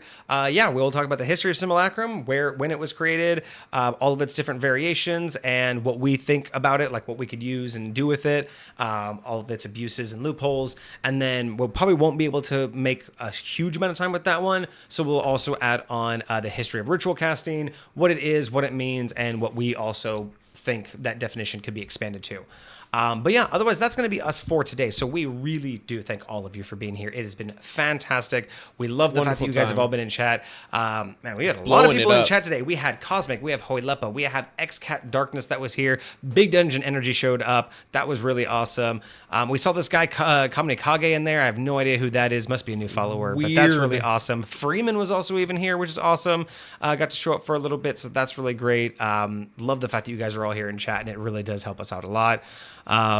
Might space out the armors out so you don't get heavy armor at 5th. Ooh, I don't know. I kind of did like that you had the option right out the gate. Heavy or light, two different types of combat styles.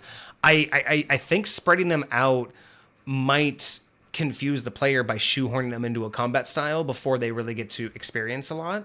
I don't know. I really was down for that, having two different combat styles. I like the option. You and I were just talking about how it's too few when we're creating classes that we actually have options of what we want to do. Mm-hmm. And this is like a dynamic one that you can keep throughout. So it's kind of awesome. I like it. Oh yeah, no, this was actually absolutely awesome. So thank you all for showing up. Thank you all for being in chat. It's so nice to see you guys and to have you guys chit chatting with us. So keep us in mind for Friday when we go over our first deeper discussions, which will have two topics. I hope you guys had a great and fantastic weekend. I hope you have a good weekend or a good week ahead of you. We'll be back on Friday at 7:30 Pacific Standard Time for deeper discussions where we'll be covering two topics. Otherwise, the only other thing that I have is for any of you who like my gameplay. Again, this Saturday I'll be doing my Hitman challenge run. So if you guys are interested in that, I'll be posting more about that in the Discord for those of you who want to watch it. It's just a challenge run I'm doing for myself. It's not really meant for the stream. I'm just going to stream it just because if you guys want to come hang out and watch me try not to fail, we'll do that. But otherwise, that's pretty much been it. No other updates from us. So we are going to be heading out for tonight. Thank you guys. You guys have been wonderful. We love all of you. We will see you on Friday. Have a fantastic week. Deuces, my friends.